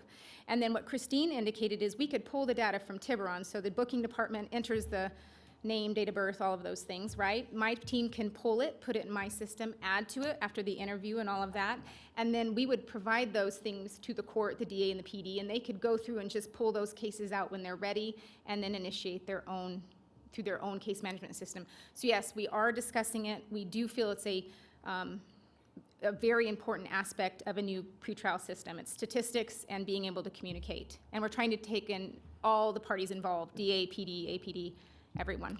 Well, I appreciate that, and I don't think it's important. I think it's imperative. That is, we have a CELA for our building department so that all of our communities can talk together and we can get one building department at a time and we have an understanding of where building permits are and different things like that.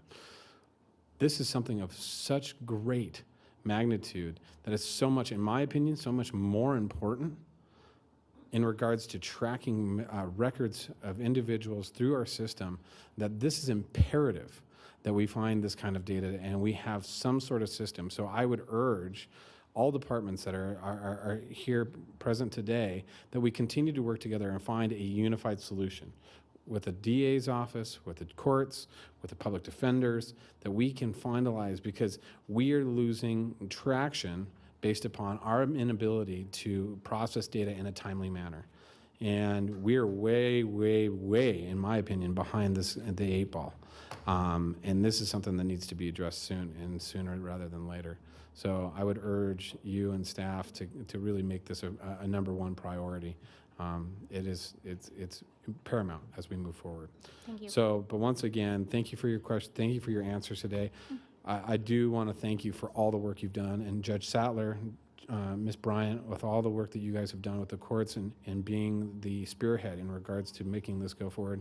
And it's been a bumpy road, and we've seen the challenges that we've experienced over the last year, but every new program is going to experience challenges, and we're going to work out the bugs, but I think it will only be for the benefit of the whole. This is not to benefit one department or another.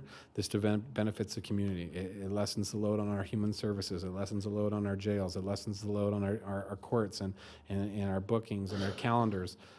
It streamlines. It really is. It streamlines. And I want to thank you and Justice Hardesty and Judge Sattler for all the time you put into it. So thank you very much for coming today. Yep, thank you. Okay. All right. Seeing no further discussion at this time, Mr. Manager, we are on to item 7.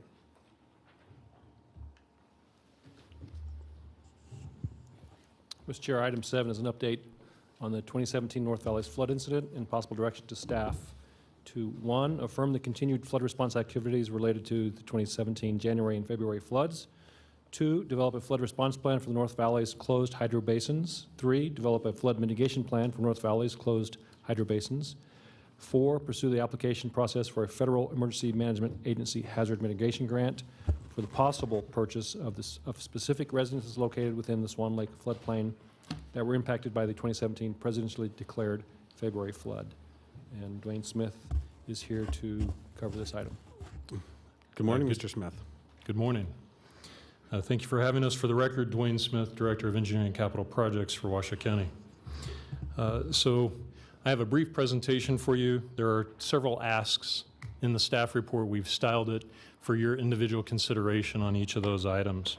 So what I'm going to do is give you a quick update. I'm going to talk about what we're doing over the next 10-month time frame. There's some discussion about a flood response plan and a flood mitigation plan for the closed hydro basins in the North Valleys, and then where we're kind of taking our next steps. So I'll give you a quick update. Again, as a result of the record-setting precipitation events that we saw this year, over 230% of normal, and Washoe County took many actions and responded to many issues. And the outcome of that was that we did quite a bit of barrier placement, that we've assisted residents with in lots of facets. Our social services folks, Ken Ratterath and his team have gone out and provided a lot of assistance there. Our roads crews did a lot of work, even combining our efforts with the state when we again put up the HESCO barriers and those pieces. At this point in time, there are 16 tagged homes. 10 of those are red tagged, 6 of those are yellow tagged. 4 of them have been recently cleared for occupancy, so we expect homeowners to move back into those homes. We're currently, and that is down from a high of 26 tagged homes. We're currently providing housing to 13 families. At a high, we had 14 families in homes. The HESCO flood barriers are still up. We still have our stormwater pumps that are on the back side of those barriers, as we all recognize when we have thunderstorms that water comes down and we have to have the ability to move that water across those barriers and get that into the lake. We still have contracts for that effort, as well as a diver that we bring on a 2-week basis to maintain the plugs that are in the culvert pipes that are underneath Lemon Drive. Speaking of Lemon Drive, we were fortunate based on the water level dropping, and we got it, and we were comfortable when it got to a point that it was safe. We were able to open up the majority of Lemon Drive, so from the north where water ash is all the way to the south. There's still a small section along the very north end of Lemon Drive that is still closed and will remain closed. When we opened up the road, we posted that at 25 miles an hour for safety. Again, safety is our #1 concern. So we're continuing to work with our partners at the City of Reno, looking again, Lemon Drive, which is actually a City of Reno roadway. We're addressing and working with folks to address the air race traffic. We all know that there's going to be some increases in traffic in the area, but the idea was to work with the air race folks, the City of Reno, and NDOT, and make sure that the predominant traffic flows utilize Stud Boulevard to go into the event. Washoe County has our Lemon Valley Wastewater Reclamation Facility, which is right there in Swan Lake.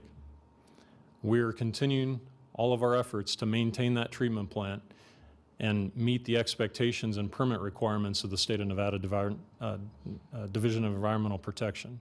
As a matter of fact, just last Wednesday, NDEP was back out at the site reviewing the conditions of our treatment plant. They're giving us A+. They're very satisfied with what the response activities, our proactive response activities were for the treatment plant. Additional treatment process was put in place. We raised berms, we raised the access roads, we covered manholes, we did those types of things in preparation for the flood, and we're continuing those efforts as we go. Kudos to Washoe County Roads. They've been doing lots of work to clean and clear ditches in the area. We all know that ditches help convey stormwater that comes down into the lake. Doesn't have any impact on the lake levels themselves, but they are necessary to help effectively convey stormwater flows down into the lake. As an example, a few Thursdays ago, we had a little bit of a thunder boomer. Unfortunately, our crews have been out there just 2 days before and cleaned all the ditches. As a result of that thunder boomer, filled all those ditches back in. So we're continuing to spend a lot of time, a lot of energy, a lot of money in this area to maintain those provisions. Other parts of Washoe County, of course, have stepped up, including the health department. So they're doing additional mosquito abatement on a more regular basis, and certainly a thank you to the health department for approving that additional funding. Very important, we're continuing to work with our partners. I use the term partners because that's really what it is. Our partners at FEMA, FHWA, and the state of Nevada for possible reimbursement. As you well know, Mark Mathers came and gave a presentation about the extensive costs that we have expended on the flood fighting efforts of 2017. Right now, we're well over $4.5 million, with about 2.7 of that just in the Lemon Valley area. That includes the utility as well. So it's very important that we're diligent and work with our partners to see about what we might see as in terms of federal reimbursement. We know there's a lot of things going on in the country right now, so we're staying very much on top of it as we can. This next slide, I wanted to include this just to give you a little perspective on where the Swan Lake water levels have risen to and have come down. So that blue line right there represents the periodic, and very periodic, I should say. We're out there several times a week taking lake levels. That red line is a depiction of some water level data that was taken in 1986. So as you can see in the peak there, we hit an elevation of 4923.3. It's about 8.5 inches below the 100-year FEMA designated floodplain. So if you look over onto the right side there, you see that blue bar. It says 100-year FEMA flood elevation, 4924. Of course, the barriers were already in place. So that's the lake level that we saw. The water level that we saw in the neighborhoods was about 4922.6. So a couple of, almost a couple of feet below. Still, though, when we saw that water level rise, water inundated properties. It was on top of the people's land. It was, in some cases, it was in crawl spaces. In a very few cases, it was actually within the living spaces of homes. When that water level came up, though, it certainly had impacts. And those impacts primarily were the ability, or resulted in the inability for people to stay in their homes because the septic systems didn't operate, or there might have been impacts to the wells, or there just frankly wasn't access to their homes. The HESCO barriers were installed. That was initiated on March 15th, as you might recall. And once the barriers were up, we started pumping down the neighborhoods. So Palace Drive, which was to the south, that was dry about March 21st. And the Idaho area was pumped down around March 23rd. A lot of water was moved. A lot of effort, again, by all of the folks. That red line, again, is the 1986 elevation data that was gathered. And I included that just to show that the lake level is declining kind of in the same trend line as what we saw in 1986. Again, this is a closed hydrobasin. The water has nowhere to go. This is the bottom of the bathtub, so to speak. Just a point of clarification, that red line, that does not represent what the elevation of the water was in 1986. If you take that line and lower it about 2 feet, that's where the actual water levels were. I just wanted to show the trend line. So it's important, again, that we experienced this year an event that we hadn't seen in this closed hydrobasin. A lot of impacts.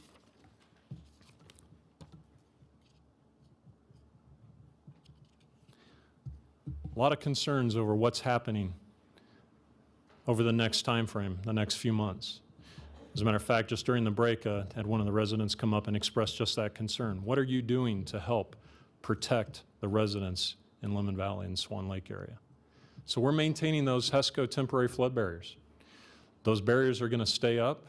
Again, we've opened the Lemon Drive to the greatest ability that we can and posted it so that people can get in and out. But we do fully expect at some point water levels to return. Staff is working with our emergency operations manager, Aaron Kinniston, who's been a very helpful lead in all the work that we've been doing out here.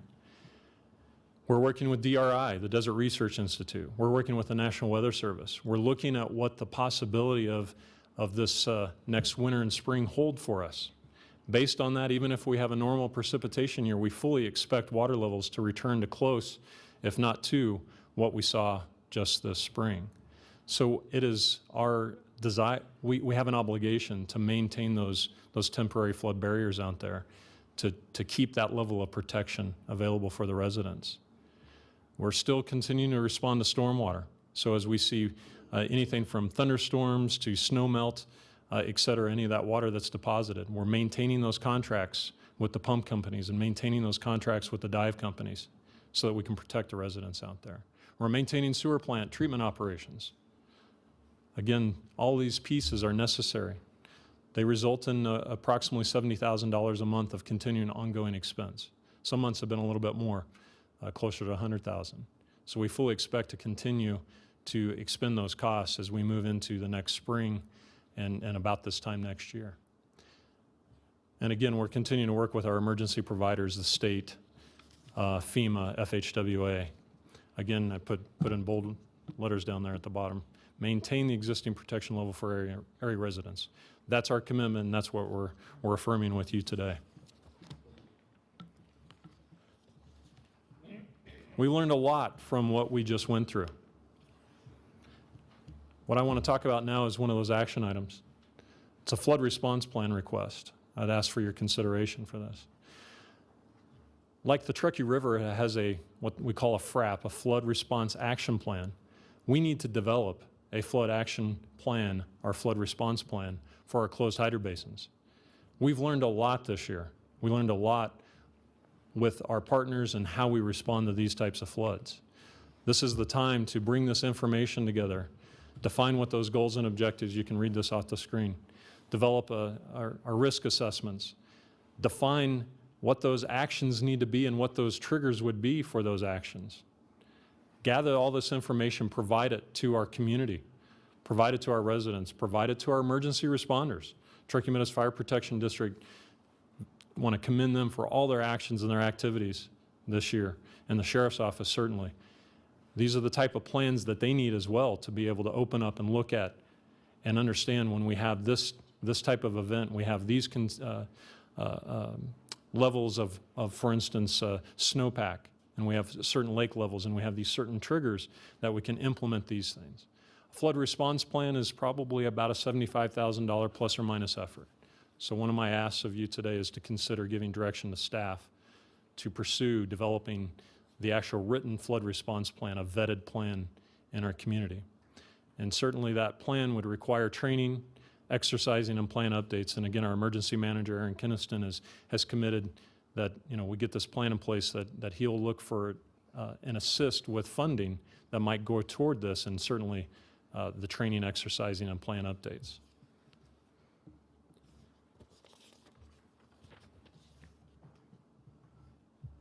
There's been a lot of requests from the community, a lot of concerns and questions from the community. Why aren't you going out and drilling holes in the aquifer and letting the water disappear? Why aren't you building berms? Why aren't you raising roadways? Why aren't you pumping out water? Why aren't you putting up aerators? A lot of things. All of these things are certainly considerations, but we don't know what those costs are. We don't know at this point what the right approach would be and how to implement, how to prioritize, how to understand what those responses might be. This ask is a flood mitigation plan. Now, our region has a hazard mitigation plan. So this is not to replace the region's hazard mitigation plan that Emergency Manager Kinniston is responsible for. This is a deeper dive into the closed hydrant basins of the North Valleys. That's what this request is. So it's to really be in a place to respond to the community, to those issues. It's not a cheap thing to do. I've kind of bookended it, $450,000 to maybe $600,000. It requires a lot of participation. You have to really get all the stakeholders to the table, multiple meetings. It requires a lot of technical information, FEMA floodplains, review of those, analysis. It requires a clear understanding of the groundwater and the hydrology of the area. It requires a risk assessment. We need to go through and understand what's the potential that this is going to happen again. When might it happen? And if it does, what is the level of protection? We have to identify, is the goal to keep water off of roads, to keep water out of ditches? Is the goal to keep water out of people's, off of people's yards? Is the goal to keep water out of people's homes? So you have to go through a risk assessment and understand what those hazards are and how vulnerable that area is. Through that process, then you develop a mitigation strategy. You throw all these ideas up on the table. You vet those ideas. You look at those technically. You look at those as in terms of costs.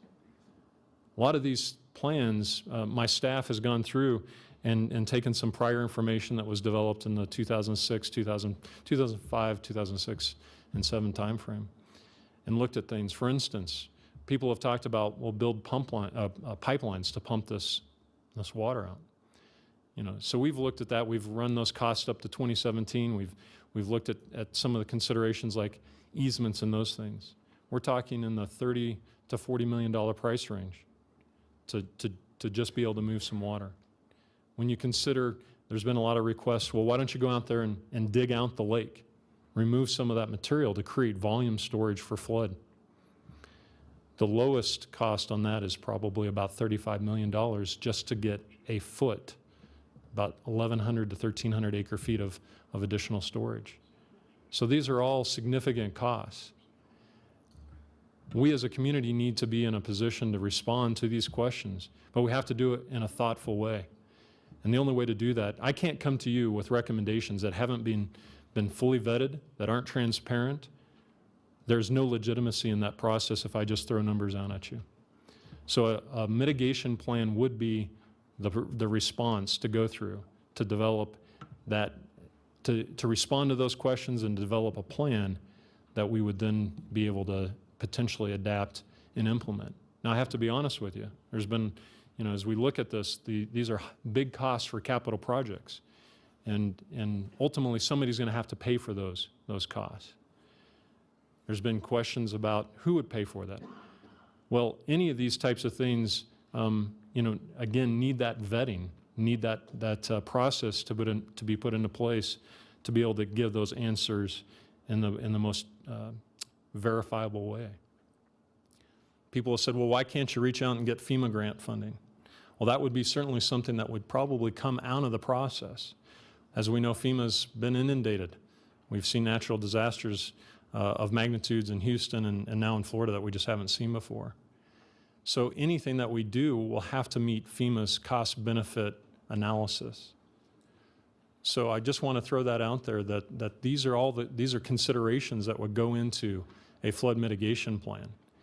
And I really do ask you to consider giving direction to staff for that.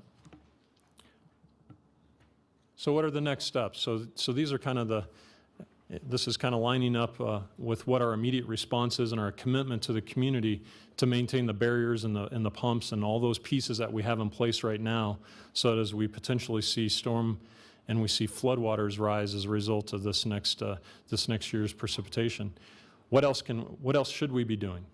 Well, we are seeking FEMA reimbursement for those costs. We're also working with the City of Reno, my staff and the City of Reno staff, to look at what type of updates could we make to our development codes, considering new development that's coming into the area. We're at a very busy time, bless you. We're at a very busy time, and we're going to continue to see development. So what we all want is smart development that doesn't have impacts or at least those impacts are mitigated. So there are some things that we need to do as staff to update our development code. The first bullet there, though, is what I wanted to talk about briefly, which is a FEMA hazard mitigation grant. I've been in a lot of discussions with FEMA and with the state DEM. There's a program out there that might give us the ability to purchase some homes that are located within the FEMA floodplain and the damaged areas. The purpose of the mitigation grant program is to acquire properties and then demo or remove those homes from those areas and turn that lot into open space. So the goal, again, is to go in, identify an impacted area, an impacted residence, offer to purchase that home, and this is a voluntary program, And then if that home owner is willing to sell that home, that then we would take that property, remove the home, and then we would deed restrict that property and make it open space property in perpetuity. I'll just read this real quickly, just for a little bit clarity. The FEMA funded property acquisition and structured demolition program has the purpose of creating open space consistent with the following. The community purchases the flood-prone structure from a willing seller and then demolishes or relocates it to a site outside the floodplain. The purchased property is deed restricted and maintained as an open space in perpetuity. This is something that we've had community members come to us and say, hey, why don't you buy my home? So this is in response to those questions and those asks. The application for this is due in February of 18. It's a bit of a process. We're happy to initiate this process. So my ask to you is this, and you need to know this as well. This, as with almost any FEMA grant program, there's always a match. So the match on this program is 25%. The match can be done in a couple of ways. There's soft costs and there's hard costs. Those soft costs are typically staff time, those types of things that can be applied toward it. Hard costs would be things like appraisals, environmental studies, engineering studies, those types of things. Director Solero also came up with the idea of looking at some of the property that Washoe County owns within the Lemon Valley area that might be used as hard cost. In a discussion I had yesterday with FEMA and with the state, they hadn't run across that really before.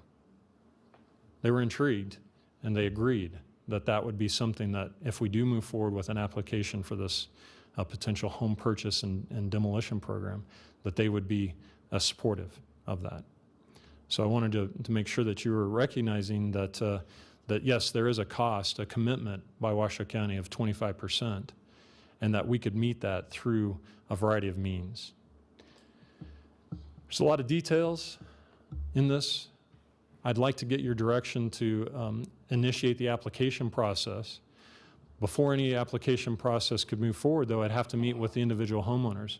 I've identified 10 potential properties now, 10 property owners that I'd like to sit down with and take our social services director out with me as well, human services, I should say, and have conversations with these folks because, again, it is a voluntary program. And if they do ultimately choose to continue with us down this path, this grant program, I definitely need to come back to you with that before we submitted anything. That's true with any of these asks today. So, in just kind of wrapping up, I certainly, recognize that there's a lot of questions, there's a lot of concerns, there's a lot of misinformation, quite honestly, that exists out there. So, with your direction, we can look at pursuing flood mitigation, flood response planning. Potentially with your recommendation, we can look at the first steps in a flood mitigation plan. And potentially with your direction, we can look at initiating the hazard grant mitigation program, the FEMA program, to ultimately attempt to purchase some of those homes that might have been impacted during this flood. I'm here to answer any questions. Throw them at me. I'll do my best to answer those. Thank you, Mr. Smith. First, I have Commissioner Jung. Thank you, Mr. Chairman, and thank you very much, Mr. Smith, for your due diligence. And I know it's been a tough winter on many people, including down in Washoe Valley as well with flooding. So your $75,000 plus or minus for a flood response plan, is that just for this closed hydro basin, or will we be looking at all the closed hydro basins that are inhabited and have the potential to flood or a history of flooding? Yeah, thank you for that question. The intent with that would be to address Lemon Valley, Swan Lake, Silver Lake, and White Lake in a closed basin response plan. Okay. What about our other closed basins? Can we get a report on where they are and what their level of risk is and how we might be able to roll this in as a county-wide approach to mitigating and avoiding loss of property and, of course, the worst part, life? Absolutely happy to do that. Okay. And you know, I had mentioned before that I'm looking forward to deploy somewhere with the Red Cross. And one part of that is so I have eyes on and can witness what really happens, right, during a major catastrophe. But the other part is to learn some best practices of what happens in a flood. We do, after all, have these closed hydraulic basins that while they don't flood every year, they are at a potential. And as Commissioner Hartung mentioned, what we're learning from the Weather Service and other people that are policymakers and are educated in these issues with climate is there is going to be more of this, not less, in the future. The meteorologists are telling us now hotter, drier summers, which we all experienced, and very wet winters. So I would like to look at our region as a whole, county as a whole, when we go forward with this. I would say let's put a priority on these people that are affected right now. Of course, churn theirs out first, but let's look at the whole region and let's, you know, really, let's get real with this. And then I would also ask that you do a little bit of research for us and let us know where else in the country are similarly situated counties such as us. So obviously Houston is not a closed hydraulic basin. Florida is not either. Can you find us some and that were flooded, and could we take a staff tour with the manager and maybe the chairman and ask these people 6 to 8 months from now, what did they learn that did well? What did they learn that was a waste of their time and money and resources? I have a couple other things, Mr. Chairman. Please continue. Thank you. And then reviewing the possible update to development code, absolutely. And that needs to be done sooner than later, and it needs to, again, be countywide in terms of those closed hydraulic basins. And not only if you're a closed hydraulic basin, what do you, if you buy a home that's outside of it, but then shed water into them because of this new development, should they be going there as well? So I would love to see that from Washoe County. I'm glad that you're working with the city of Reno and Sparks, but you know, my priority obviously are the developments that in the future that we may or may not be approving, and this should be something that informs that approval. And then you said $650,000 for the flood mitigation plan. You bookended it. Is that just the North Valleys, or is that for our complete county universe? Just for some clarification there, again, Washoe County, our region has a hazard mitigation plan that addresses flooding, but it doesn't address the closed hydro basins in the way that we really need to and to respond to the concerns and questions. So this plan would be focused on the closed hydro basins, again, Silver, Swan, and Whites. So it would really be focused in on that area. But then later in the future, I'd like us to focus on the whole county and have a plan for flooding, and in conjunction with Reno and Sparks, because after all, we do have a river that goes to the middle of our economy, basically. So I completely support the relocation and non-rebuilding in areas and funding that and turning it into deed restricted open space that can never be built again, and similarly situate these victims of a natural disaster in which they found themselves. But it has to be, every time we give funds, you can't build there again, ever. And I really wish that Houston and Florida and all the rest that approved, because land use planners and developers in Texas are notoriously known for playing at third world country almost. You know, loosey-goosey, just throw things up so the developer can make money, and no thought of severe weather events and how much that really damages not only the economy, but human beings and their quality of life. So I support everything that you've come up here. I don't know how we're going to pay for it, but it's incumbent upon us to figure it out, not only for the people actively experiencing flooding, but also for the people that we can predict in the future will experience flooding. So and maybe work with the flood project a little bit closer and better to get some of that money. And I know I'm going to get the argument that's not really what they do, but maybe they should broaden what they really do, since everybody pays into what the flood project does, vis-a-vis sales tax. Thank you. Thank you, Commissioner Jung. Next, I have Madam Vice Chair. Thank you, Mr. Chair. Mr. Smith, thank you very much for this. Please forgive my voice. It is getting better. But thank you very much for this presentation. It's very good information, and I'm glad to see that we have a plan. And I know it's a plan to look at the broad base to make a plan, but it's still a step in the right direction, and I think that's what we need to do. And so I appreciate everything you guys are doing, and you and your staff, and pulling this together. I understand, I seem to recall having read that there was a amount of money that was given to the state from FEMA, or approved for the state from FEMA for this last flood. Is that part of this? Do you know if we get anything out of that, or is that for something else, or am I remembering incorrectly? It is a very complicated process by which FEMA designates and distributes monies. We, at the early stages of the flood, again, Emergency Manager Kinniston had put in a notification to the state that, and ultimately up through FEMA, that we would likely be looking at some of these grant opportunities. So there was some monies that were identified for that. The Hazard Mitigation Grant Program is a separate fund source that wouldn't necessarily be touched or taken away as a result of some of what we see now in Texas and Florida. I was talking again with FEMA yesterday, and I asked them, I said, if we were to pursue the home purchase program with an individual, what would be the typical time frame once the application was submitted and we would get that funding back? And the response was 9 to 12 months, with the caveat that because of all the flooding, because of all the impacts in other parts of the country, it would likely double. So while the funding wouldn't necessarily go away, the potential for that, the schedule or the time frame would likely be impacted. Yeah. So I hope that answers your question specific to the does. home, potential home purchase and rising program. Which homes would this apply to? I've got your numbers that you said of which ones are red tagged or whatever, but if we were successful in getting this grant, who could apply for it?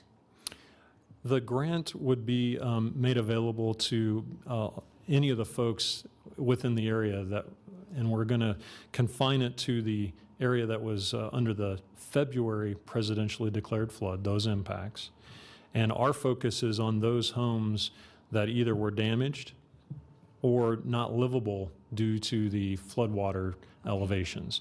So we're focusing in on those homes. Again, I've identified 10 homes.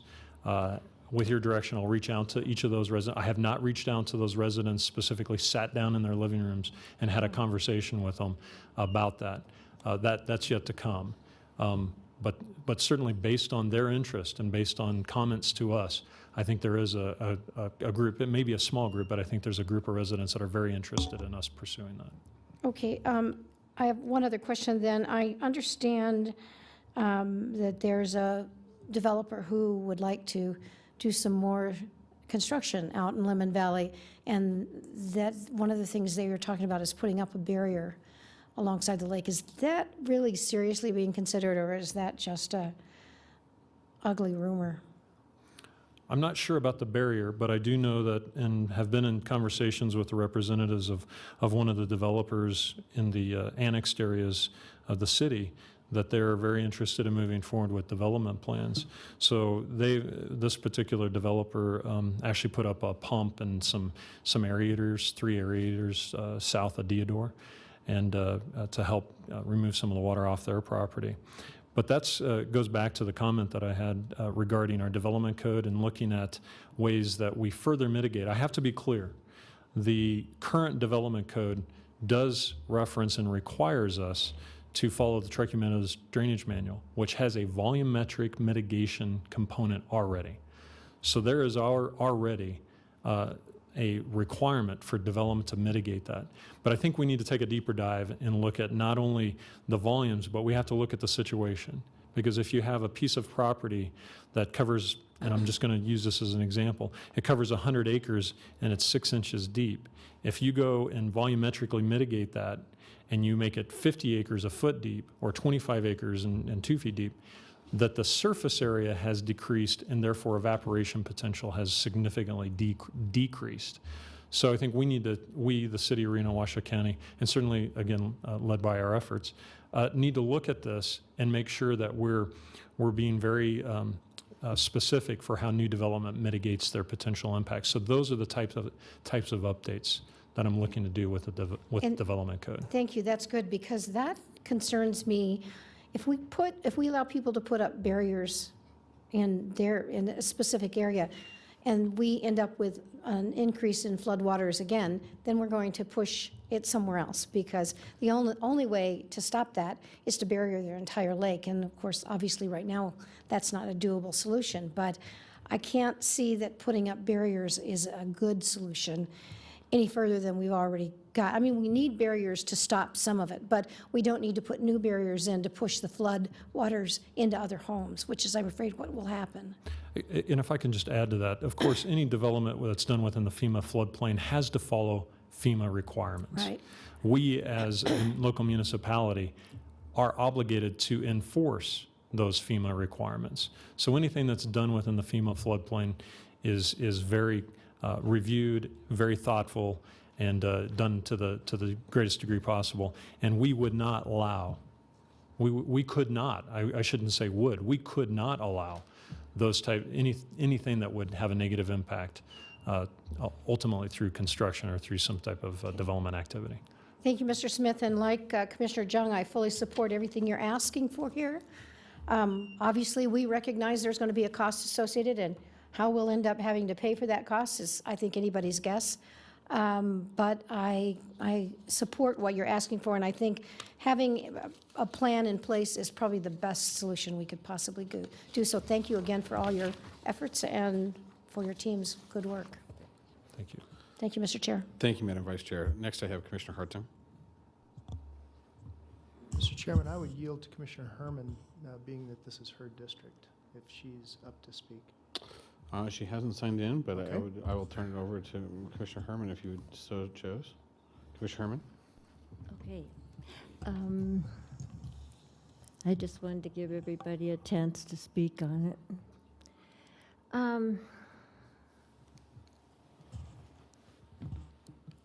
Right now, we're kind of limited on options, it looks like. It seems like there are other options that would fall into the same programs or same FEMA-type programs. And I just was wondering why we weren't giving the folks those options. Right as we speak,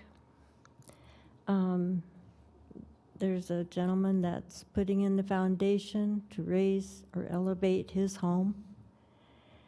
And the cost of that is going to be probably about a third of what the cost would be to buy the homes.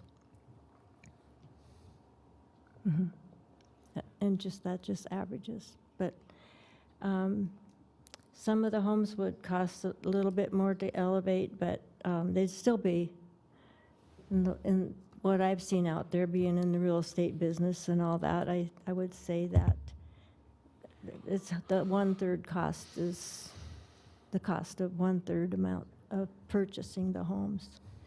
So another problem with purchasing the homes is that our market, our real estate market, doesn't have any homes comparable to any of their homes. There just isn't anything available.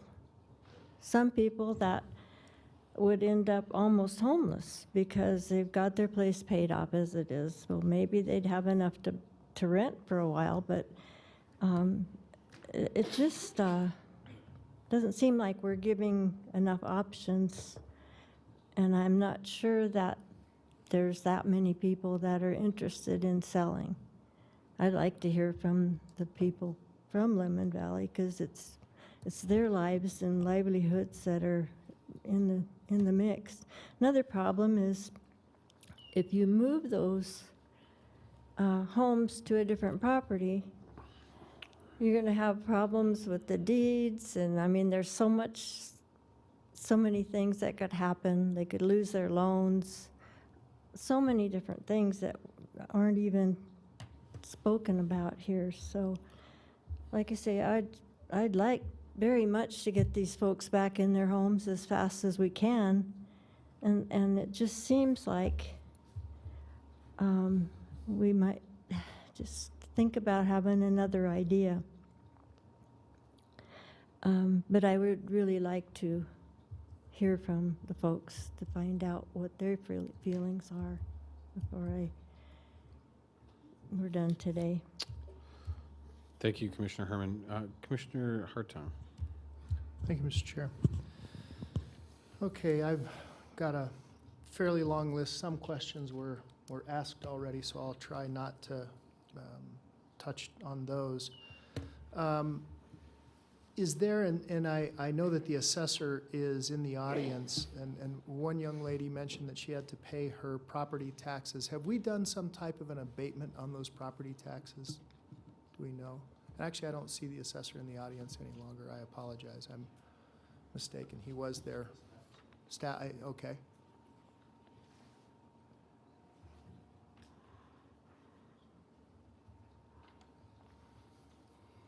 Good morning, Mr. Chairman, members of the board. Rigo Lopez with the Washoe County Assessor's Office. I am the Chief Property Appraiser for our division.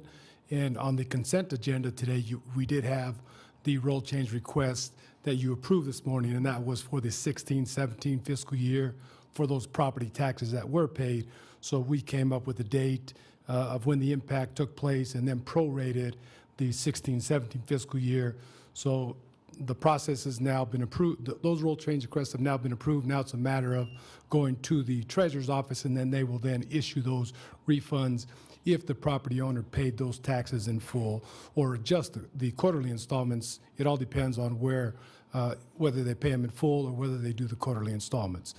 We've also adjusted the 17-18 values, so hopefully those property owners also saw the adjusted tax dollar amounts for the most recent tax bills that went out shortly after, toward the end of July of this year as well. Okay. And while I recognize that lakefront property can be very valuable, there are some situations here where there's no value, zero. If they're underwater, there is no value. And my thought, and perhaps I'm thinking about it improperly, but my thought is to just suspend their property taxes until the house is actually livable. I agree completely, Member Herman, and what we did, Hartung, I apologize. What we did is we actually took that improvement value completely off the roll. Okay. If you look at those improvement values, they are at zero. Zero, okay. Correct, yes. So, and then we are continuing to monitor to see, and listening to the presentation earlier, Okay. And again, we value what's there as of July 1st of any given year, so we will continue to monitor those homes that fell within not being livable, all the damage, and then adjust them accordingly in time. Thank you for your time. Okay. I appreciate it. Thank you. Okay, so Mr. Smith, let's talk about a couple of things here. Let's start with the suggestion that Mr. Martini, who by the way is from the city of Sparks, he's not a member of our staff, he's from the city of Sparks, and a very highly thought of fellow. I've known John Martini for many, many years actually. He suggested that we pump some of the water out via Tumwa's infrastructure.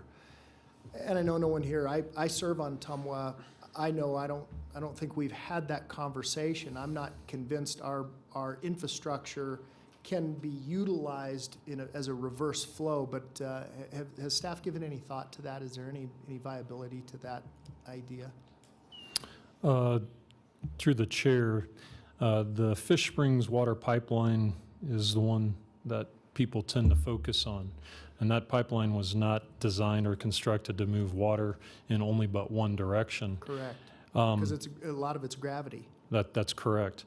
I think that, though, that these are the type of things, and one of the reasons why I brought forward the request for a mitigation plan, that these are the type of things that would get thoroughly vetted. Okay. Would get looked Good. at, thoroughly All right. vetted, and answered in response Understood. to that plan. Okay, yeah, and I appreciate that. In our plan, would we look at updating the code as well? Is that part of the mitigation plan?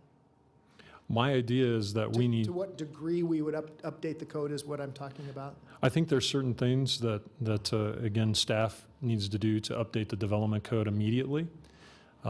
And I think that there's very much a likelihood as we went through a mitigation plan that there might be other things that would be identified that then would be incorporated into further or future updates to that development code. Understood. How many years of recorded history do we have for Swan Lake? I know I have a map in my office that Mr. Slaughter has coveted from 1867. It's a wonderful map. It shows Swan Lake. It shows the 3 closed basins. It's actually not a map so much of the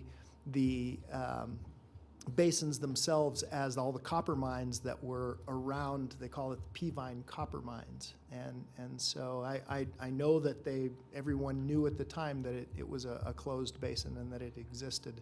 But how far back do we have records of keeping its elevation? That's a good question. Maybe I'll give you a little bit of perspective. In working with DRI and the Weather Service, we're looking at satellite photos of the lakes to understand what the volume changes are. So we have lake curves, and we're going back 35 years on that.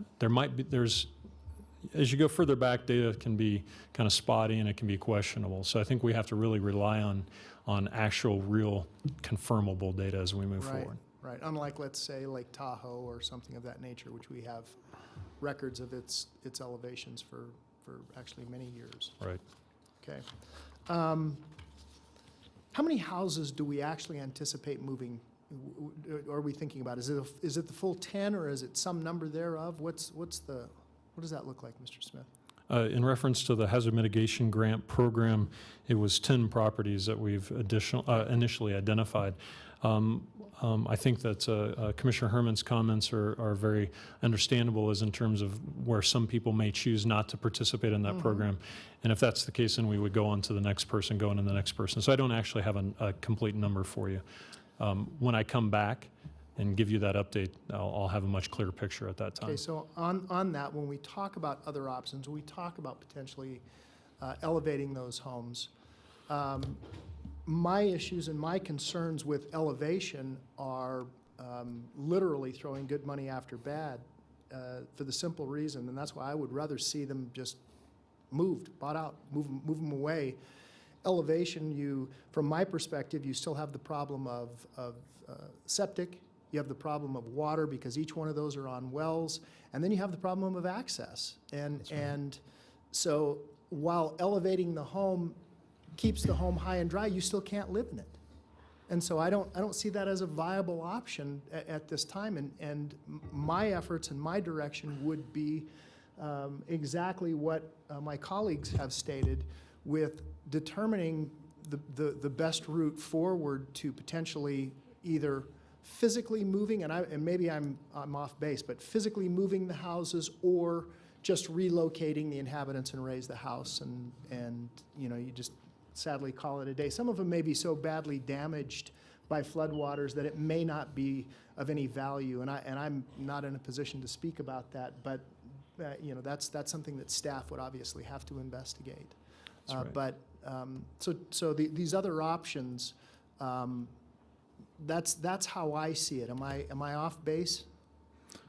No, I think that our obligation as staff is to continue to look at all options as they come up. We've spoken about the home purchase program and really focused in on that because that, again, is in response to what a lot of the community members or some of the community members had asked for. I do know that at the Tricky Meadows Flood Management Authority meeting last Friday, there was an item and there was some discussion about home raising. I think that those are the type of things that we continue to look at, vet through, ask the question, and get the right answers, as we go through that process. And there may be other options out there as well that we would always look at what those options are and bring those forward. Yeah, no, and I like that idea. The problem that I have with home raising, I don't see it as a permanent solution. I see it as a temporary solution.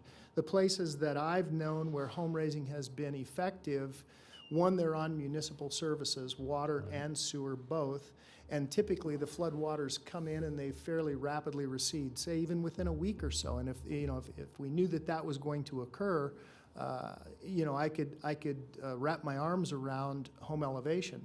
But this is a very unique basin, and the floodwaters do not recede. They stay there until they evaporate, and so that's a real concern for me. One thing that I wanted to mention, we're talking about potentially donating some Washoe County land, which is a very good idea that our newest ACM, Dave Solero, came up with. I have no problem with donating a piece of land if we're going to move the land that we have, if we're going to move the houses physically to that land, but I would not be in favor of just deeding that land over and having potential ownership. I would say give them a 5-year time period. If you don't move on to that land, then it goes back, it gets reverted back to Washoe County. And my other concern with rebuilding on those particular sites is in our current developmental code, you cannot have a septic, nor can you have a private well on a single-acre parcel. So that's something that we would have to talk to the health department about, of course, because that's outside of our purview. We'd have to, those are just things, they're just details. The devil is always in the detail.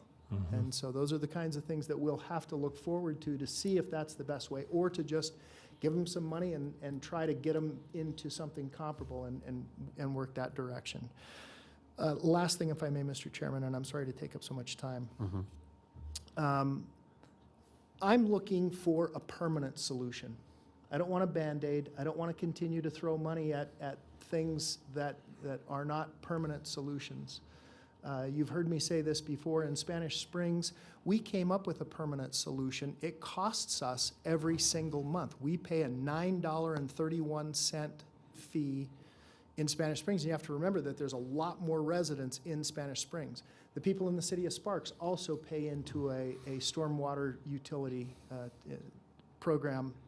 And so I'm looking for permanent solutions rather than temporary solutions. And you talked about, this is my point, you talked about the stormwater ditches that we had gone out and rehabilitated those, and then after each event they fill up. And so I don't know whether it's design or the nature of the area or how we can come up with a more permanent solution so that we don't have to constantly, and while I recognize that even our utility in Spanish Springs does require a certain amount of maintenance, it's incumbent upon us to try to come up with a design and features that will ultimately make it easier to maintain and more cost-effective in the long term. Now, that's all I have, Mr. Chairman. Thank you. Thank you, Commissioner Hartung. Commissioner Jung, I have you signed in. A couple follow-up questions. You mentioned something about FEMA and that it's going to take twice as long because of Hurricanes Harvey and Irma for us to receive a response. In terms of, you're speculating, of course, but I'm sure you've heard that. I wonder if we can't work with our DC delegation to make it very apparent that our event happened first. So we're first in line, we're first on the books. So, and the way that we can do that is through DC. And I appoint Chairman Lucy to do some more federal working because he does the best with the DC contingent. And he's very well respected by the DC contingent. So I want to just say we're first, it happened to us first, and it was declared by the president in February. So that's number one. Number two, and this is going way off to the development issue, but I forgot to bring it up.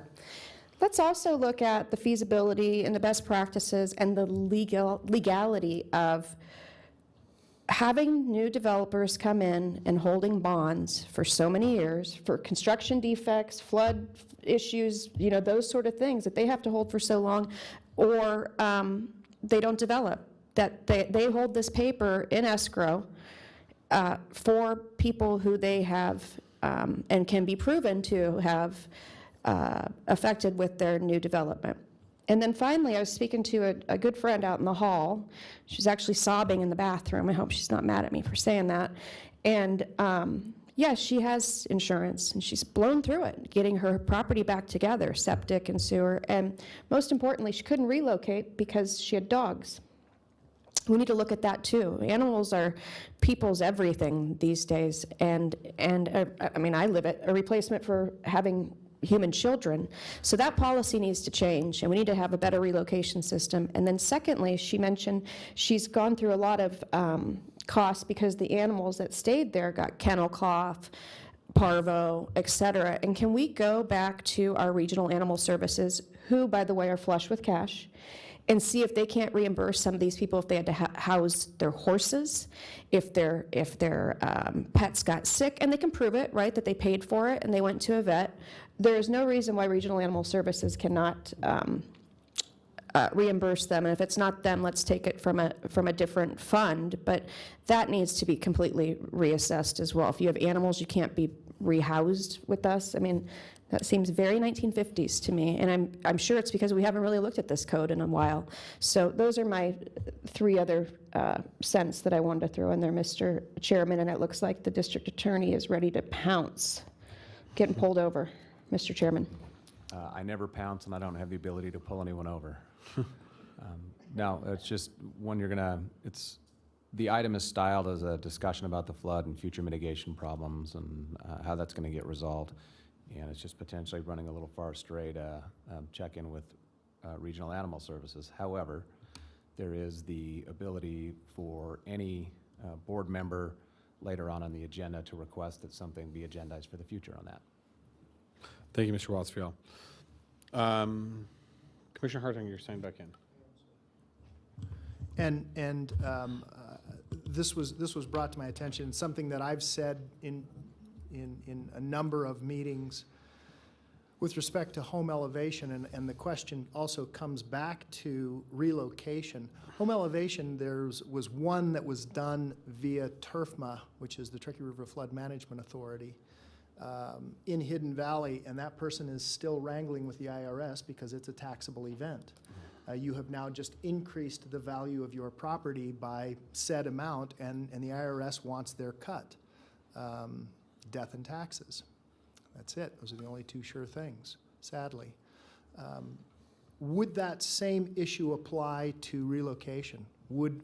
Because now we've just increased the value of their property by relocating, even though we've given them a similar value in terms of their home, would it be a taxable event? And I'm not asking for the answer to that because I'm not convinced you know the answer, and that's not spoken in the pejorative. I think, you got to ask the IRS, but that's one of those things in our plan that we really should look at. So I'm not expecting an answer, Mr. Smith. I understand completely, unless FEMA has told you that there's something otherwise. Maybe I just take a moment for clarification that the home purchase program, and again, this is directly from FEMA, what they're interested in is eliminating areas that would be potentially require potential mitigation in the future. So their whole emphasis in this home purchase program is for them to hand the money to the county. We hand it to the homeowner. They turn around and use that money to buy another home. We take that property and we deed restrict it, and it can never be dealt or built upon again. So and so their desire, exactly. Now, if that person chooses to take that funding from that house, that appraised value from that house, and they're going to go buy another house, they're going to certainly have to pay taxes on that house. And if they buy a home that's twice as big as their previous one, I'm assuming that their taxes would be twice as much, et cetera. So in essence, it's that, from that perspective, FEMA is very clear. It is just simply that, to purchase a property, that property owner takes that money, goes and buys another house, vacates that property, Washoe County razzes that property, and creates open space in perpetuity. Well, I'm not trying to argue with you, and that's FEMA's position. What in essence has happened, however, is that you've taken something that has become valueless, and the assessor himself has said, look, there's no value in this property. You've given them money for it, and my concern is that the IRS may still see this as a taxable event. We never looked at it as a taxable event at TRFMA as raising someone's house, but the IRS, again, they view it very differently. So it's Understood. just something that I think that we need to just be aware of and make sure that and if it comes down to us having to defend the program, then so be it. the reasons why it's not a taxable event, and that's something that we may just have to deal with. Thank you, Mr. Chairman. Thank you, Commissioner Hartung.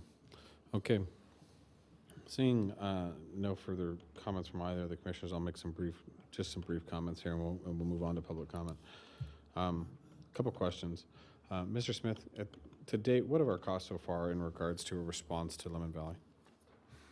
Current costs specifically to Lemon Valley are about $2.7 million. 2.7 million. And when I say Lemon Valley, I apologize, let me be clear, to the North Valleys. To the North Valleys. As a result of the 2017 flood. So 2.7 million aggregate to the North Valleys.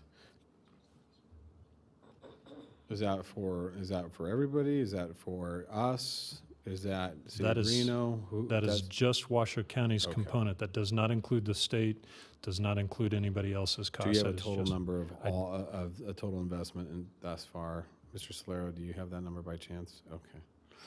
All right, 2.7 million. And this is to kind of tail in after the discussion from the assessor's office. You know, we talked about, I know we did this in a previous action and consent to roll back tax rolls of the improvement value to a $0.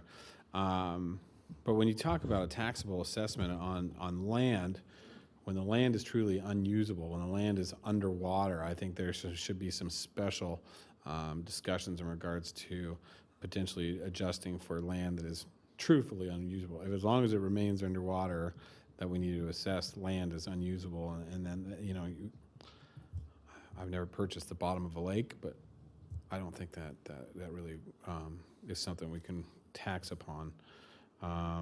So I'd like to look into that, you know, reversing that item as well until those pieces of property. You know, some quick points of reference, and we just heard, you know, $2.7 million was been our investment from Washoe County into this. FEMA on an annual basis from the federal government is appropriated about $6 billion based upon the 10-year rolling average of disaster events throughout the year. This year, currently, they've almost completely gone through that $6 billion already. Last Friday, the Congress met, Senate and House met, and approved an additional $15.25 billion to FEMA. And a majority of that 15.2 is broken up in different directions. You know, obviously $7.4 billion for FEMA goes directly to the disaster relief fund, which is the emergency response for any major events such as Hurricane Harvey and Hurricane Irma, or Lemon Valley flooding, or flooding that we received in the majority of the areas throughout the winter. $450 million goes to Small Business Administration for loan programs and different things like that. So that's a very small amount. $450 million is a drop in the bucket when you talk about loan assistance and different things of that nature. The other $7.5 billion goes to community development block grants, such as the ones we were trying to apply for to help with the reconstruction of an area after the disaster has occurred.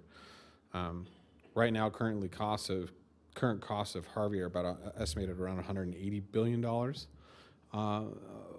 And then you have estimated costs currently of about $60 billion from Irma. And we haven't made it even close through the fiscal year for the federal government. And so when you talk about $200 billion and you've only appropriated $20 billion, it's a tenth of what we're going to do. So it'll take a lot of us to go back there and fight and try to get monies appropriated. And so I just want to paint a very, very clear picture. It's going to be very challenging that there's no reassurance that we're going to be able to go out there and get a ton of money from FEMA to fix a lot of these issues. A lot of these issues have got to be addressed here at home going forward. And we may not be able to address issues that we currently have in an immediate fashion, but going forward, we need to look at stormwater utility districts. We need to look at stormwater utility districts throughout, because it wasn't just Lemon Valley that was affected during the flooding. It was the entire region. Washoe Valley, South Meadows, Hidden Valley, all were affected dramatically by Collin Ranch, by these flooding. And so to address this in a fashion so that we can so that we can have some sort of disaster relief fund, so that we can address some of these issues going forward. A stormwater at utility district may help, one, with any mitigating of future challenges, but also if we can have fund balances to deal with issues as they come down. And I know through our general fund balance, we do have a disaster relief fund, but that's a limited amount of dollars, and it's very difficult in a budget to do those. So I would just keep focused on that. I would agree with Commissioner Hartung on the home elevation plans. I don't think home elevation is the answer or the end all be all or the golden bullet, so to speak, to fixing these problems. So we really need to address future mitigation by either moving these properties or readdressing these properties through proper programs to deal with this. And I would also ask the treasurer to discuss with the IRS in regards to tax pathways that we could utilize for disaster relief to address a number of these issues as we move through these programs. It's a challenge. Lemon Valley is a challenge. It's a terminal basin. There's not a whole lot we can do. When you look at for an extended period of almost 4 months, you only had 2.1 feet drop. We saw our river go from almost 10 feet to almost currently 2 feet in this about the same period of time. So it's when the water has nowhere to go and we don't have the infrastructure in place to pump it out, we are challenged with that. So we need to have some future planning to not allow certain developments to go into those areas, address the issues of the individuals in that area, and try to accommodate them the best way we can. And Commissioner Herman's right. Very challenged in our current real estate market to find very similar properties in acquisition to purchase and to try to at those purchase points. It's a nature of our market. Unfortunately, we're sitting in a regional housing crisis that we don't know how to really address quite certainly, and prices are going up on average of anywhere to 6 to 7% year over year currently. And so when you have those kind of challenges, it makes it very difficult for us to go and purchase a new home for someone that is of like cost, and it puts some challenges. So I'd urge staff to start looking at some options for us to deal with that, and whether it's like home based upon cost or maybe long-term loan assistance or some kind of loan backing assistance that we can help to help with purchases of these homes. So very, very similar to FHA or VA loans or something of that nature, so that we can help assist with that. So I'd like to look at some more options as we move forward. And that's all I have currently. Commissioner Hartung, I have you signed in again. I neglected to, thank you, I neglected to ask a question. We had 10 houses, Mr. Smith, that flooded in this event, maybe a few more.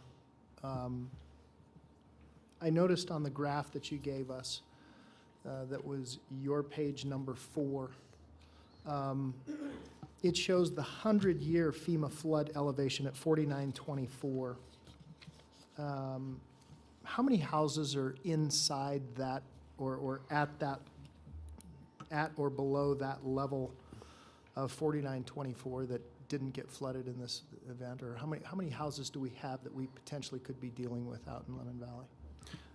If you take the FEMA-defined flood, the current FEMA-defined floodplain at 4924, you draw the line and then you measure or count all those homes. Yes. It's approximately 300 homes within that 4924 elevation. Okay, have we, and I'll try to phrase this properly, and maybe we need to come back with another agenda item, but have we identified those parcels as people that we need to contact and tell them, hey, look, one, it might be a wise idea for you to have flood insurance, and two, well, I mean, I don't want to become responsible for 300 houses if we can avoid it.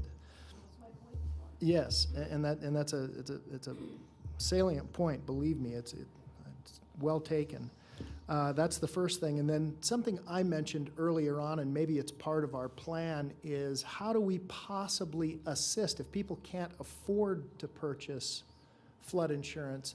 Maybe there's a way that we can assist with them purchasing flood insurance, because in the long term, that's cheaper for us than trying to go out and buy their houses. If we can assist them with flood insurance, which flood insurance would be there'd be a natural delta to go to flood insurance and say, hey, look, we own flood insurance, and that would be dealing with a lot of these replacement costs. That's all I have. Thank you, Mr. Chairman. All right, thank you. So we have no more questions from the board at this time. What I'd like to do is open up public comment and have some individuals come up and speak in this item. Well, first I have signed in Mr. Doug Robertson.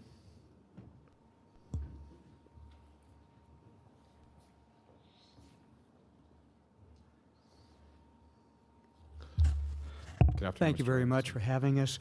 I have some video and some photos that I wanted to bring out. The first video is from January. What you're seeing is one of the culverts, underground culverts, that's overflowing on Lemon Drive, or on Gremlin Way, I'm sorry. The house that you're looking at got flooded and was damaged by that in 9365 Gremlin. And as you look over, you'll see I'm on my property. This is a property across the street that has some damage. And then as I go a little bit further, you'll see a mailbox as it's going down my culvert. My presentation is referring to the culverts around my property. You see the mailbox there. And you can move on to the pictures if you'd like. There are some photographs that'll be random on there. This is a ditch in between the two properties on Gremlin, between myself and my neighbor, that was dug out as a temporary ditch to mitigate the water that was coming through. And this is supplement to underneath there is an underground culvert. And the underground culvert, as you saw in that video, was spewing over with water. That happened both in January and in February. As you're looking at this, you're looking at a manhole that's in the middle of that area, that alleyway, and that manhole was spewing out water, which the engineers or the workmen decided to create a ditch to mitigate that. If you can keep on going with the photos. Right about there is where my ditch was supposed to go into that underground culvert. What you're not seeing is a very large area concreted in with a pipe that went down into the ditch. It's totally covered right now. That is the ditch I was talking about, and you'll see a couple dark photos as they come up. There's one, that's just dirt inside that ditch. It's almost up to the top of that ditch. So if that's meant, that's another one across the street by that house that was damaged. And you can kind of see the curve of the culvert near the top, and that is dirt about 3/4 of the way up for that culvert. This is the underground culvert that's supposed to run water down into Lemon Drive area. This is just damage to my own culvert by my front yard. That's the mailbox I pointed out to you. The damage almost pulled the mailbox off. Thank you very much for your time, and the rest of the photos are great. With Thank the you, clerk. Mr. Thank you. Robinson. We'll take a further look at those. Thank you. Next, I have Miss Donna Robinson.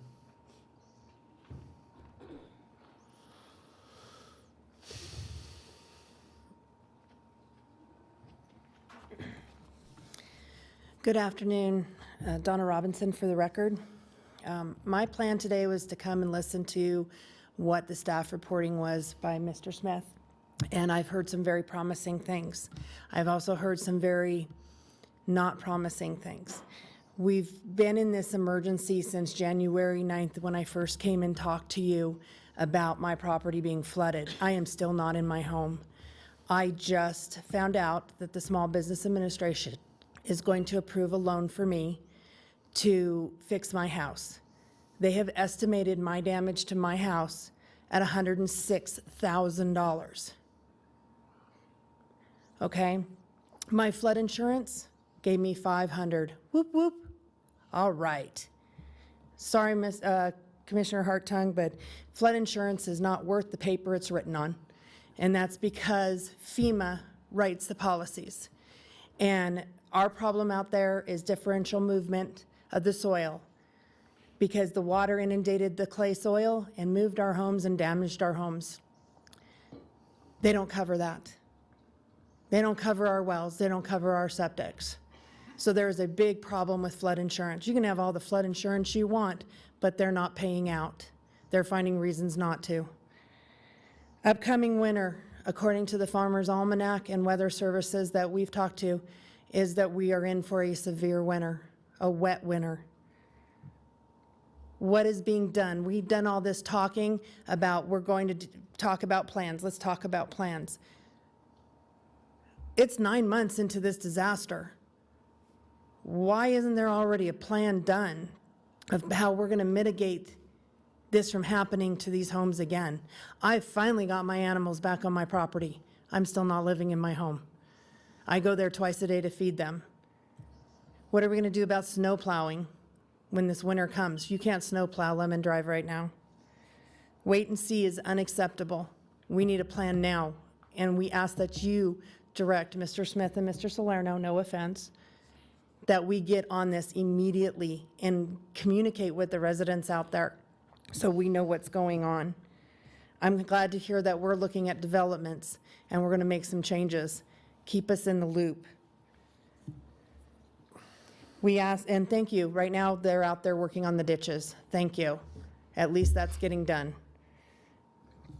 We ask that you streamline this quickly and not sit there and go, let's have discussion after discussion after discussion. I'm glad you're looking at the flood mitigation, buying out the homes. There's some homeowners that need that. Please streamline this. We beg you. We're tired. We're frustrated. Thank you. Thank you, Ms. Robinson.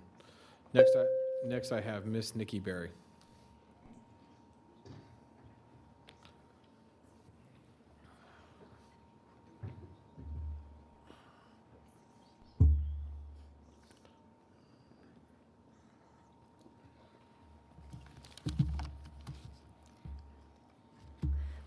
Hello, Commissioner, Chair Lucy, County Commissioners, County Manager, and District Attorney. My name is Nikki Berry, and I am a Lemon Valley resident. I want to thank you for the work that you have done to date and for continuing discussions regarding meeting in the middle for the Swan Lake and the flooding in Lemon Valley. I am respectfully requesting kind consideration for the idea of the elevation of the homes in the Lemon Valley area. I believe that this is a potential solution to assist in the mitigation of future risk for flooding in the Lemon Valley area. Additionally, this option allows existing homeowners to return and remain on their properties, in their homes, and it would be a step to prevent future flooding potential. This would be a first step, the same as the HESCO barriers were a step in the right direction for flood prevention. A grant elevation of home option is a positive way to continue the discussions with residents and the community, as well as Washoe County, to meet in the middle. Thank you for any kind consideration to my request. Thank you, Ms. Berry. Next, I have Ms. Denise Ross.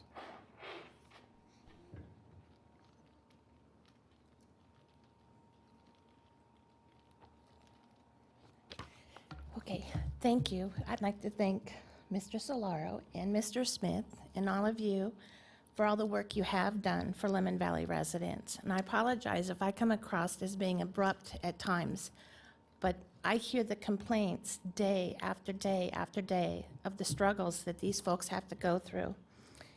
In response to what Commissioner Jung said about we were there first, Let me explain to you a little bit about Swan Lake.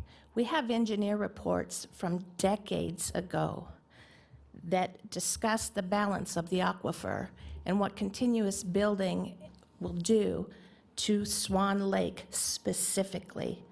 I'm concerned about the whole county, but my direct focus is Swan Lake.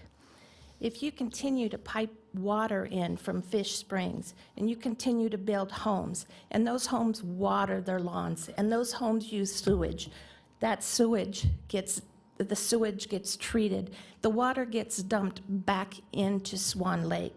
I know everybody continues to say it's a minuscule amount, but it's not when you consider the balance of the aquifer and how much water from all these different sources is going directly into Swan Lake.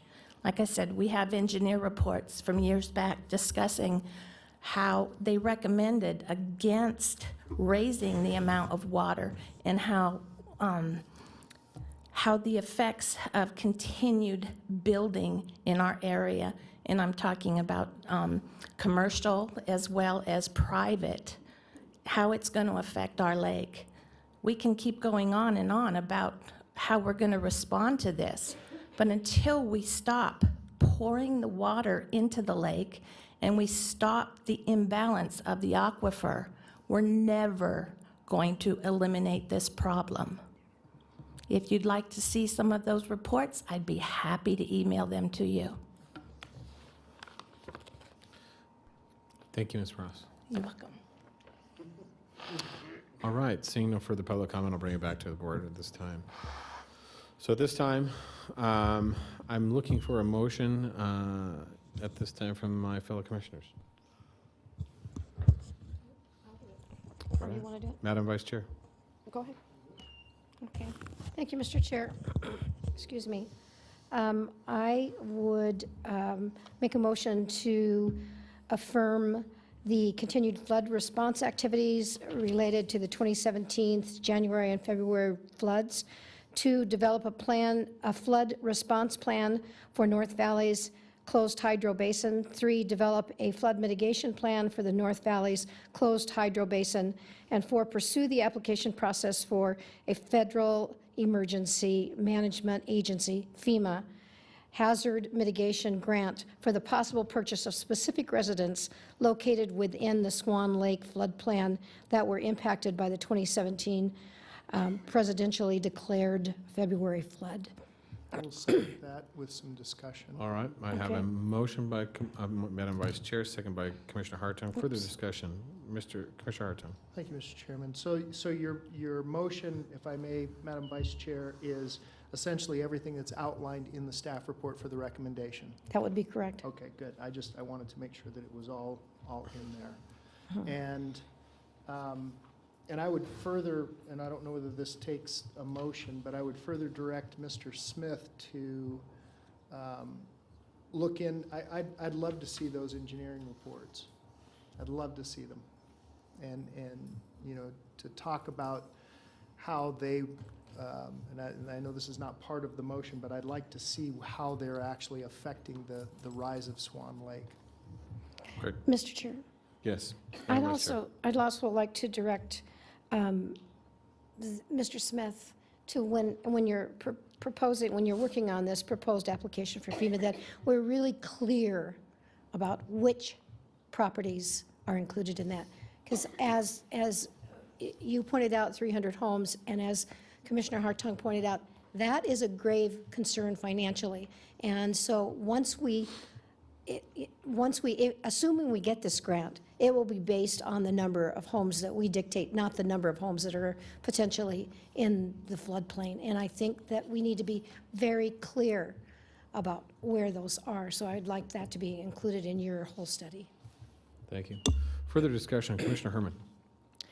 I just was thinking that I agree with what you're saying, and I was thinking that if it would be possible to add to your motion, if this is the proper time to do it, to bring back to us, or them to bring back to us an accurate count of which homes and which owners want to do this? I think we can put that in the motion if it's okay with the district attorney. Otherwise, we could ask for that at our last, our last commissioners. So, Mr. District Attorney? So one of the bases for the motion was to pursue the application process for a Federal Emergency Management Agency hazard mitigation grant for the possible purchase of specific residences located within the Swan Lake floodplain. The fact that it says the purchase of specific residences, you guys have not delineated what those are. I think what you're doing is giving direction to staff that doesn't necessarily need to be made part of the motion, and staff will understand that eventually they're going to come back with specific residences. Okay. All right. So we have a motion currently and a second. I'll call for the vote. All those in favor signify by saying aye. Aye. All those opposed? Motion carries unanimously. Please affirm your votes. Motion carries 5-0. All right. Thank you very much, everyone. We are going to, at this time, move into closed session. So I'm going to turn this over to Mr. Watts-Vial in regards to any proceeding into moving into a closed session.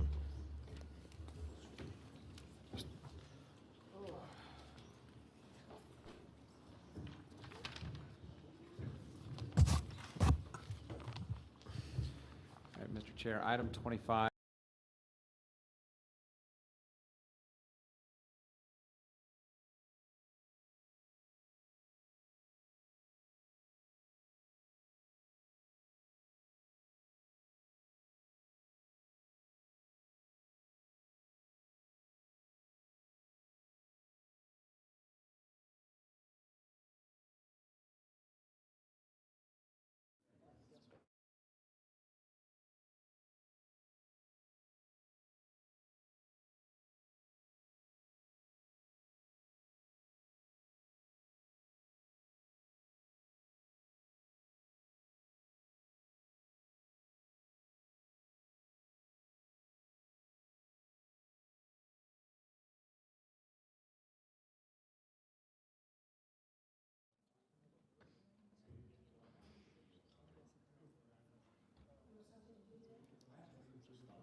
That's right.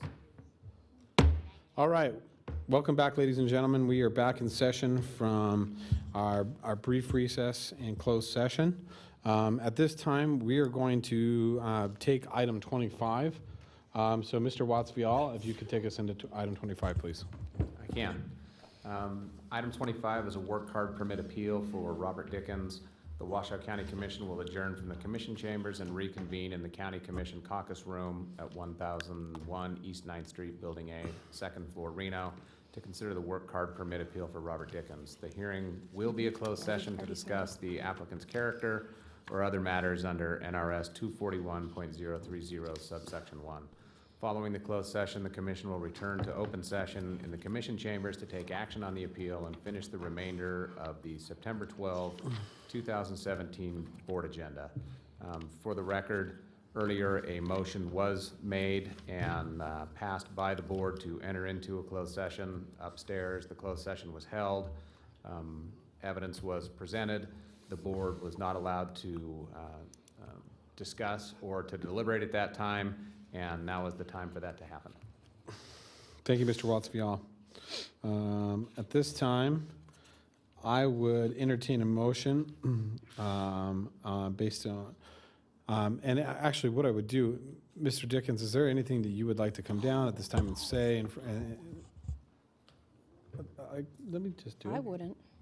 It's up to him. He can do as he so choose.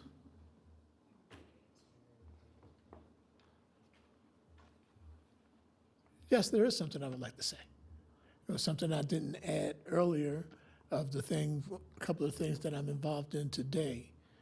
I go to senior citizen homes every Saturday and take the message to the people that can't come to church. I've been doing that for 10 years, and that's one of my community service deals. And I'm also the prayer chaplain for Summit Church, and I've been doing that for the past 12 years. I haven't mentioned that earlier because I didn't think I needed to, but I thought I might just add that into as part of my character change. There's a couple of things that I do. I go to people's homes that need help. I do whatever I can for my community, and I just wanted to add that. Thank you, Mr. Dickens. I appreciate it. All right, looking for a motion at this time for a final decision. Commissioner Jung. Thank you, Mr. Chairman. I would like to make a motion based on the evidence that we gathered in closed session that the gentleman, Mr. Robert Dickens, be granted his work card permit. I have a motion and a second for a granting and reversal of the appeal board. All those in favor, I'll call for the vote. All those in favor signify by saying aye. Aye. All those opposed? Motion carries unanimously. Congratulations, Mr. Dickens, on your appeal. All right. And Mr. Chair, just for the record, there was no public comment submitted on that item. There is no public claim signed in at that item at this time. Okay, this time we are moving on to item 8. We're going to move to item 9 at this time to have discussion of sole source exemption. Mr. Manager.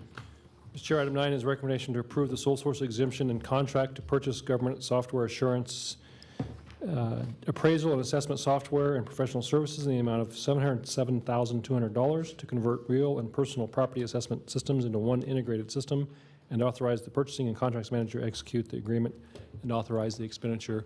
And we have several individuals here from the assessor's office. I know there were questions perhaps related to this item, so perhaps we could have just an overview of what the item is, and then allow the board to ask their questions.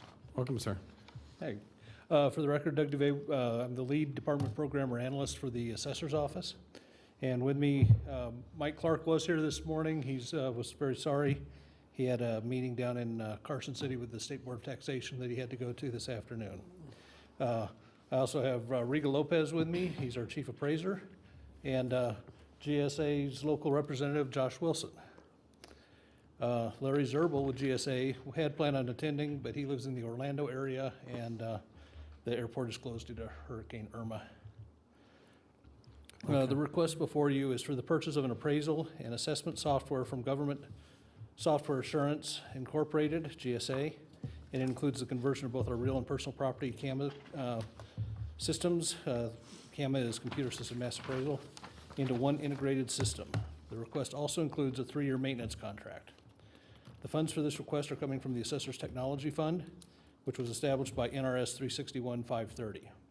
In 2005, the Nevada legislature recognized that technology needs change quickly, and the county assessors needed to be able to adapt to these changing technologies, but lacked adequate funding to do so. The statute allows for 2% of the amount of personal property taxes collected to be deposited into the account for the acquisition and improvement of technology in the Office of the County Assessor, commonly referred to as the Assessor Tech Fund. The Tech Fund has allowed our office to transition from a 5-year reappraisal cycle to an annual cycle, which allows assessed values to more accurately reflect the rapidly changing market conditions in our area. It has also made it possible for us to obtain equipment and aerial photography for better desktop reviews in order to meet our mandates with 30% less staff than 10 years ago.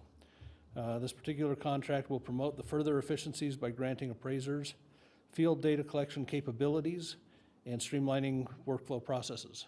Essentially anywhere where you have a internet connection, the appraiser can have access to the system. A well-functioning CAMA system is vital to completing the work of the assessor's office, as well as being able to transmit the data to the treasurer's office so that they can generate the tax bills. It also needs to be able to adapt to changing legislation regarding property valuation. And if I could, I'd like to give you a little bit of history as to how we got to where we are now.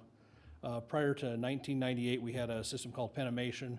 It essentially stored the data, it didn't do any calculations, and it was a very archaic system. 1998, we signed a contract to purchase a CessPro camera system for real and personal property with a go-live date set for January 15th, 1999. In May of 2000, I was hired to replace the project manager who had retired, and it wasn't until 2002 when we had full go-live for the real property system. They were never able to deliver on a personal property system.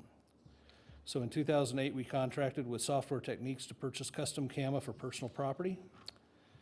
2009, Software Techniques was purchased by Manatron Corporation. Manatron also owned GRM, which is the treasurer's system. In 2011, we contracted with Manatron to purchase custom CAMA for the real property side, thinking it would be a good move to have one software vendor for both personal and real property and the treasurer's office. Then 2 months after signing that contract with Manatron, its parent company, which is Thoma Bravo, sold Manatron to Thomson Reuters. 2011 to current, Thomson Reuters has been unable to deliver a number of software fixes in a timely manner, including a working interface to their very own treasurer's product, GRM, which is now known as Aumentum. And we've been holding back final payment of $221,400 since 2012. On June 13th, 2017, as required by NRS 250-085, the Assessor's Office presented to this board a report of the projected expenditures of the tech fund for the following fiscal year. Excuse me. We included projected expenditures of $600,000 for CAMA system upgrades, enhancements and conversion, and $200,000 for a mobile assessment project. Both of these items and a one year of annual maintenance are covered in the proposed cost of our requested for purchase of GSA's appraisal and assessment software. And I would also like to address why we are doing a sole source as opposed to going out for bid. Nevada is unique in the way that we value real estate. We're required to value the improvements using Marshall and Swift cost tables and the land based on market value. There are no other states that do it that way.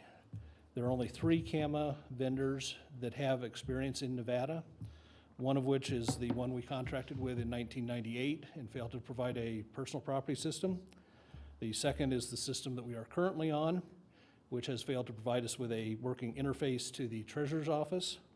And the third is GSA, which we're asking you to approve today.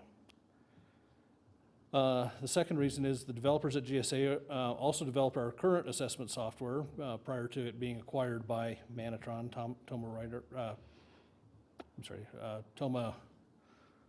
can't remember the name of the company. Thoma Bravo. So they are intimately familiar with our data. They worked with our data conversion. Contracts from other vendors were reviewed and analyzed. Most were found to have a high price per parcel or per employee, far above the cost of this product.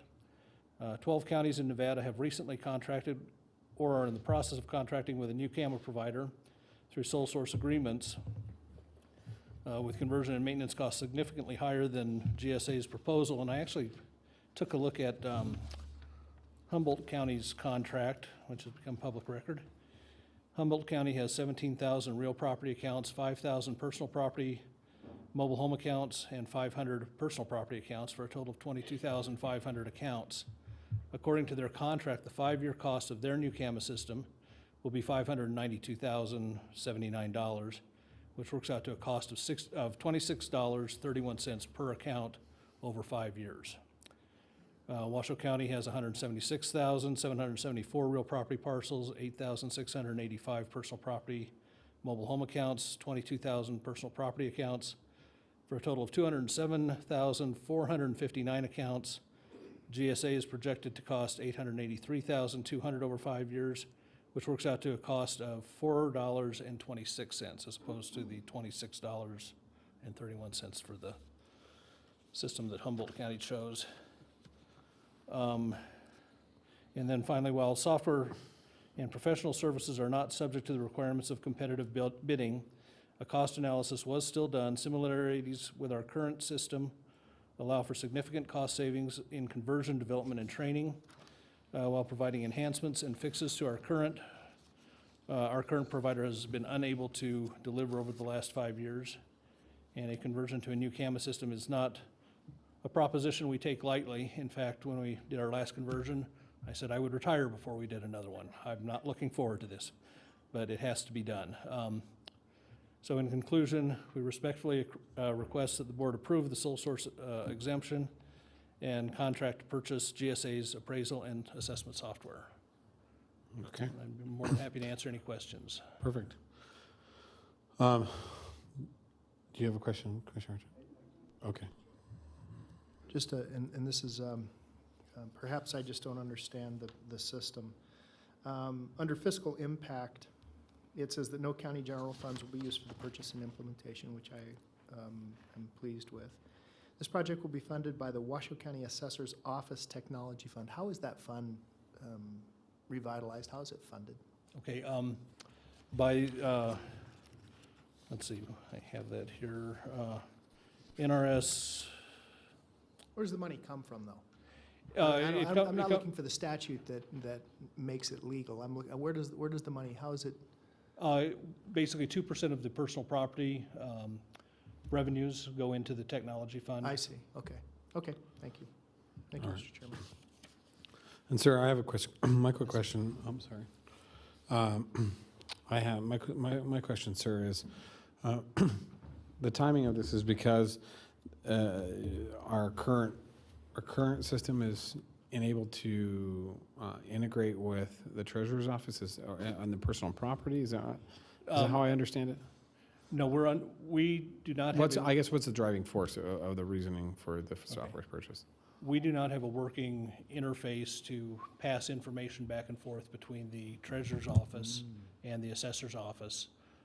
We have an in-house system that we've built that it's getting the job done, but it's the vendor has not been able to provide something to do this, and that was one of the main reasons we went with it. So in the history that I've read, those have been the assurances of, and from what you've stated today, those have been the assurances of the last two providers that we would have those set interfaces and have failed to provide those set interfaces. Is that correct? That is correct.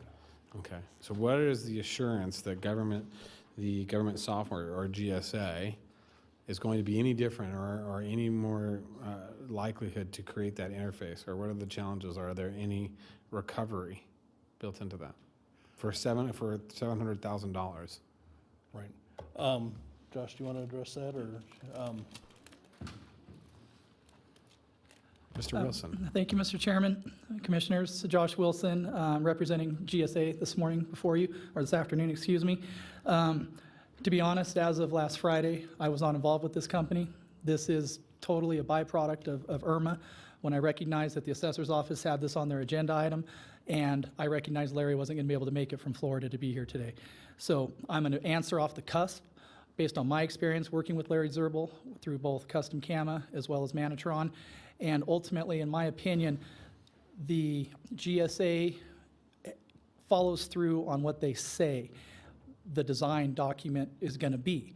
Back when we started having our discussions, it's going to be hard for me to discuss not my history with the company as well as my current representation of the contract we're asking you to approve. But the bottom line is, we went in a lot of design structures about how the interface should work with the current vendor. Ultimately, to have the vendor kind of put what they feel was best practices based on the new product that they are currently pushing out to the software. And so there was a failure to actually provide what would work with our current environments. To be honest, the current system that Washoe County Assessor is on is no longer even being sold by the current vendor. They are pushing their new vendor, so it's either, in my opinion, a matter of now or a year or so down the road that the current vendor is not going to support their current platform, and they will be much like the Acela project where Permits Plus was Acela was the new version of Permits Plus, but yet you went through a full, kind of like buying a new product to actually convert to their new platform. So, it's inevitable, is what you're telling me, that this expenditure is going to come, whether it's now or next year. It's an inevitable. That is absolutely my opinion. I was so disappointed in the company when we signed with them initially, based on a lot of assurances that we were given that this product would be supported into the future, only to then somewhat struggle with the implementation of their current project, because even during the implementation, they were trying to push us to their new platform. And so that is Josh Wilson's opinion of what's going to happen. I have not had any contact with the current vendor, other than when I went to be a stay-at-home dad last year. They were trying to recruit me to go work for their company, and I wouldn't even have anything to do with it. Thank you, Mr. Wilson. So, and that's where my questions come from, but I mean, I feel fairly comfortable now but it's still, these are tax dollars that are collected on, a $2 fee that is assessed on all real property to do this. 2%, I'm sorry, 2% of real property assessed taxes. Personal property taxes personal collected. property taxes, okay. And so when we assess those personal property taxes, which is a challenge as it is, and I trust me, I've had my frustrations with the personal property system that we have in place. However, this is just a very large amount to go sole source, and I understand the challenge for sole source, but I would like some reassurances that if there isn't any, obviously each system is developed differently for specific, because every county is different, because every systems are different, because every tax structure is different. It has to be specifically developed for Washoe County. Is that correct? Well, I think this is where in my opinion, again, where the disappointment came from is, you would think there would be synergy created by having a single vendor over offering the personal property, the real property, and the tax collection software. But what we found is each of those systems were independent companies before being acquired by the parent company, and as such, they still operated in a vacuum, and you never really saw them working among the different work groups as efficiently as you would have hoped. Okay, and with this contract with GSA, we're going to move past that. Absolutely. There is no question. I feel I have extreme confidence in this project. It's the right thing to do for not only the assessor's office, but the taxpayers of this county, who I represented a long time, and I still want to see them get the biggest bang for the buck, and I believe this product will provide that. Well, Mr. Wilson, I respect your opinion and you as an individual, and I know you've served this county for a long time, and so for me, that's enough reassurance for me. So, Commissioner Hartung, you still signed in? Mr. Chairman, just a fast question. You guys mentioned that there was a $221,000 holdback since 2012. Is that included in the $707,200, or is that on top of? I believe those are two separate issues. I believe the one is from, oh yeah, that's right, I'm not, I can answer it. We are withholding that money from Thomson Reuters at this time, and that will be used to offset part of the acquisition of GSA.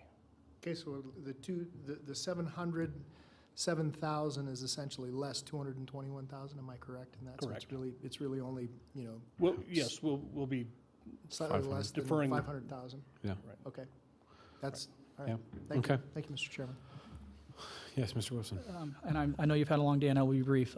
What I do want to assure you guys is, even though my opening I indicated that I wasn't involved with this until Friday, now that I have somewhat become engaged, I'm not only going to be working on this project, but there's an RFP out right now for Douglas, Carson, and Lyon, which we will be responding to, and there's an opportunity there to where this GSA may be providing assessment services for not only Washoe County, but most of northwestern Nevada. Great. Thank you, Mr. Wilson.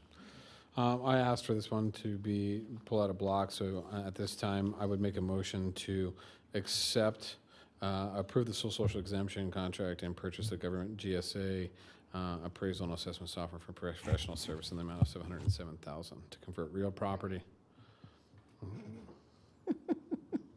So I've got a motion and a second. Have a motion. I guess it'll work. I have a motion, and then but now I have public comment. So I have Ms. Catherine Reynolds. Sorry, Ms. Reynolds. That's okay. blow up their contract, but I'm a real estate attorney from California, and I think it would be a very large mistake. Could you speak into the microphone? I'm I sorry. think it would be quite a large mistake to keep combining these departments, because your county recorder, who's supposed to be tracking the land records, is not doing a very good job of it. And they're being ignored in this whole contract. That's where the records are that's where title records are supposed to be kept. I just got through spending quite a few minutes in there because they don't even take responsibility for the record title that they do have in the records office. Then they transfer it verbally, or I'm not sure how, to the assessor's office. It's not correct when it gets there, so then I have to come in and suit quiet title, which gets into stuff, you know, district attorneys and judges and the globalization and people not working for our laws. So I think that it would be a large mistake to not require the county recorder's office to start following all the NSR, not just the 3 they choose to follow, because you're transferring real estate to those not owed the debt. Your county records do not transfer debt. They transfer breached deeds of trust. Sorry, I'm nervous. I only found out about this meeting yesterday, and it's not even my state. So, also, I just took a quick look through that contract, and no one in their right mind would sign that contract from what I've seen. I don't even find that company qualified to do business in this state. And then I read in it, it looked like they didn't even have to have employees if they didn't want to. I think it's a very weak contract, and you should definitely have a very good lawyer looking at it.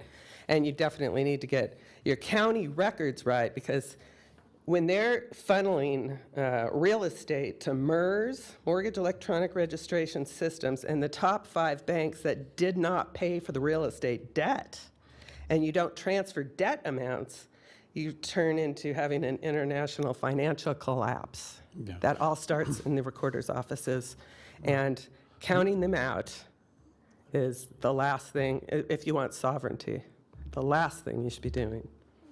Okay, thank you, Mrs. Reynolds. So I currently have a motion and a second on the floor. Mr. Chairman, Yes, discussion, sir. yes. Commissioner Hartung. I appreciate the comments that were made. We're not stylized today to force the recorder's office to do anything. That would be some future action. I'm willing to support the motion. Thank you, Okay. sir.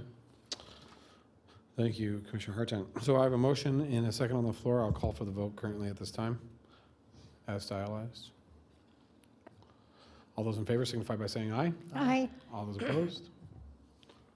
Motion carries unanimously. Please affirm your vote. Almost affirmed. We are on to Mr. Manager. We will move back to item 8, please. Thank you, Mr. Chair. Item 8 is update on wildfire season, and Chief Moore is here to present that update. It's an attorney for you. Welcome, Mr. Chief Moore. Thanks, Mr. Chairman. For the record, Charles Moore, Fire Chief, Truckee Meadows Fire District. May I have the overhead on, please? The county manager asked me to give you a brief update on wildfires, I think for the first time in many weeks. We haven't had, there's nothing on fire right now. So I'll We knock saw on, those clouds. I'll knock on wood. Although we had quite the lightning show last night, I would expect that we may have something manifest. Within the next day or two, NDF is going to fly the area. We are expecting more thunderstorms tonight and tomorrow. They're expected to have more moisture than we saw last night. So speaking of wildfires, we did have one last night at 5 Bitter Brush, where we believe power lines were struck by lightning, which caused an arcing threw sparks into the wildland, and wildland went to an outbuilding and destroyed the outbuilding. Interestingly enough, as the crew from Station 35 was leaving for a medical call and got dispatched to the structure fire, so the response time was 30 seconds. And we found the building fully involved in fire. So crews did a great job. How did you get out there in 30 seconds? They were en route to a medical call. And then the subsequent call for the structure fire came in, so they were literally just right there. and again, found the building fully involved in fire. So they were able to protect the main residents and protect surrounding residents from a greater fire. So we're pleased with that outcome.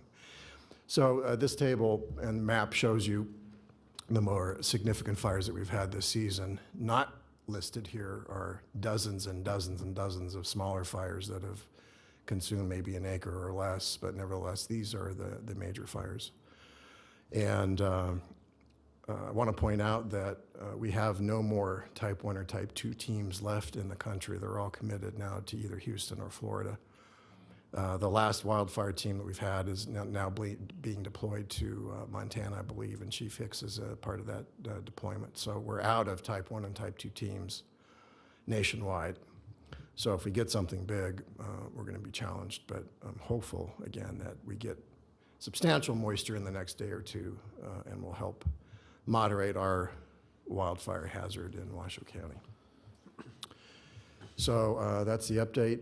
You know, we're still, even though we've had some rain, we're still at great risk for wildfires. So rain will not get us out of this in a day or two. It probably is going to take significant moisture over the period of weeks, possibly even snow. Great. Thank you, Chief Moore. Commissioner Hartung. Thank you, Mr. Chairman. Chief, there was a report of a fire that occurred back on August 22nd in Verdi, and there was an assertion that TM just didn't show up. Can you speak to that? Mr. Chair, if I could?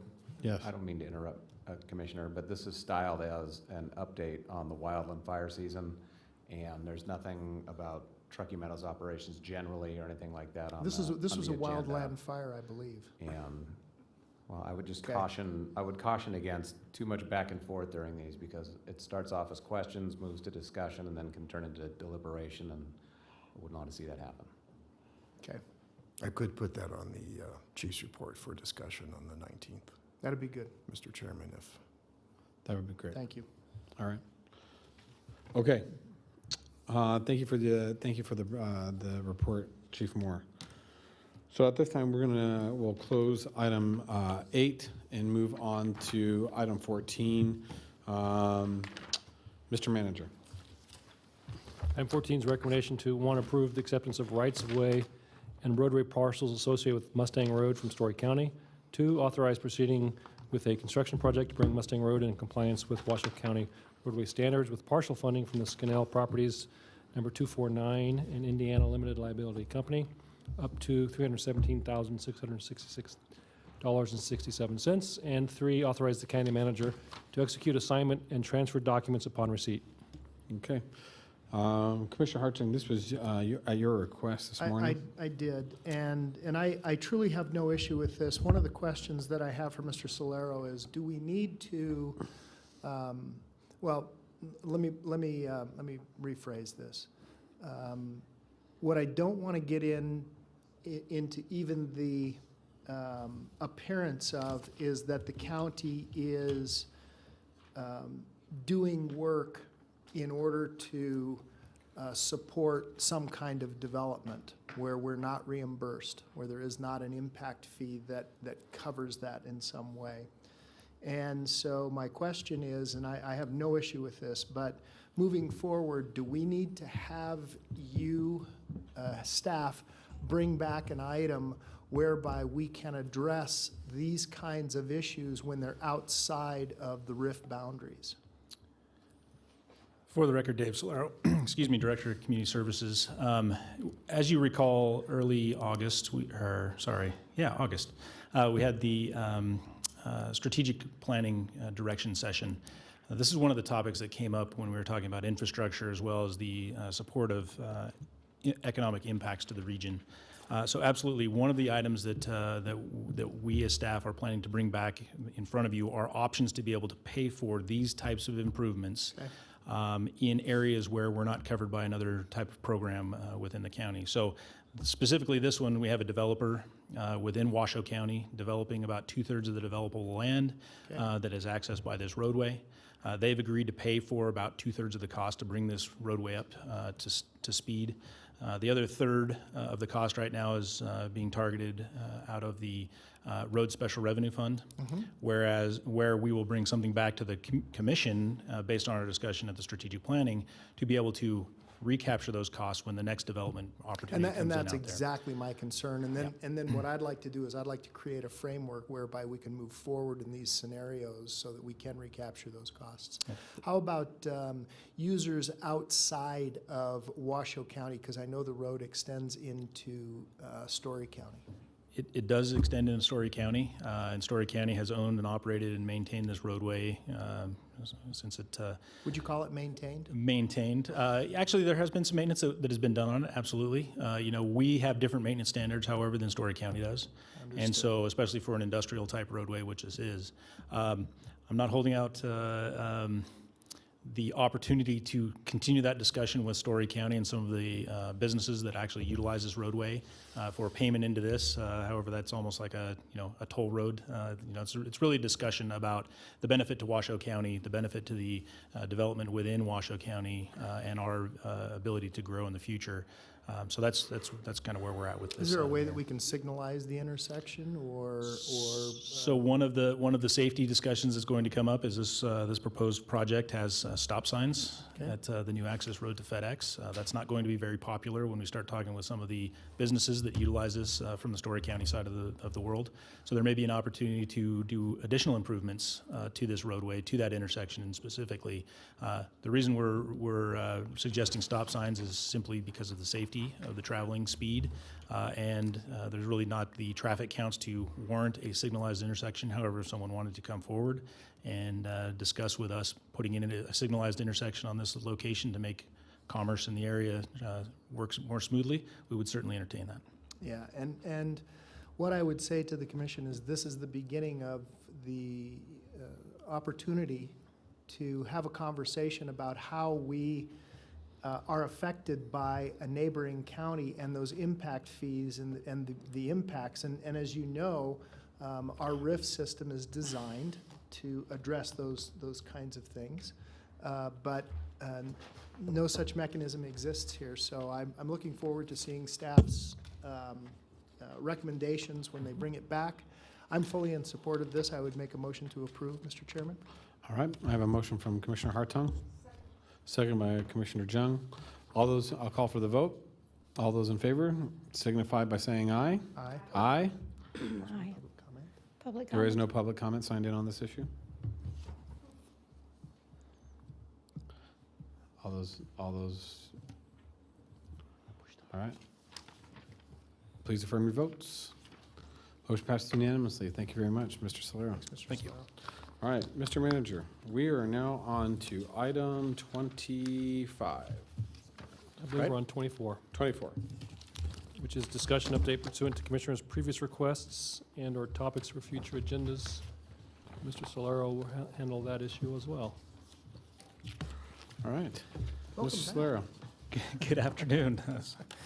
For the record, Dave Solero, Director of Community Services Department. So what you have with you in your packet is kind of an updated, again, version of responses to Commissioner requests. As all but one of you know, unfortunately, we haven't been able to contact Commissioner Herman to discuss these primary requests. You'll see that starting on page 3, the Commissioner requests are broken down by Commissioner, and we have added a priority column to this. We've met with, like I say, almost all of you to discuss your top 3 priorities as a way to help staff focus on those items that are the most important, so that we're not doing a little bit of work on all of the items, but we're focusing our work and trying to get those items really focused and taken care of for you. So we will be meeting with Commissioner Herman to capture those top 3 and also give an update on all of the requests as they stand. But we've really taken the opportunity over the past month to identify a lead staff person, an assistant county manager, and an analyst to work on these projects specifically in the hopes that we can really get these things taken care of. We've got some next steps that we would like to bring back after we've had a chance to talk with the manager about a proposed new process to get some of these vetted and brought back to you. So I will leave it that we will be back in front of you once we've had a chance to vet that process internal with staff. It's really an understanding of trying to drive us forward specific to some strategic planning initiatives that we've got and processes to get the other items that you'd like us taken care of. We have other tools that are available to take care of a lot of these things. Washoe 311 is a great example where I know that you get requests from citizens and you don't necessarily know what to do with those. So we're going to try to get that Washoe 311 system up so that you can get that information to Washoe 311 and we can circle back with those constituents and get that information out to them. So that's a big improvement that we're going to have moving forward. So with that, we've also have the Washoe 311 overview at the end, a little monthly dashboard.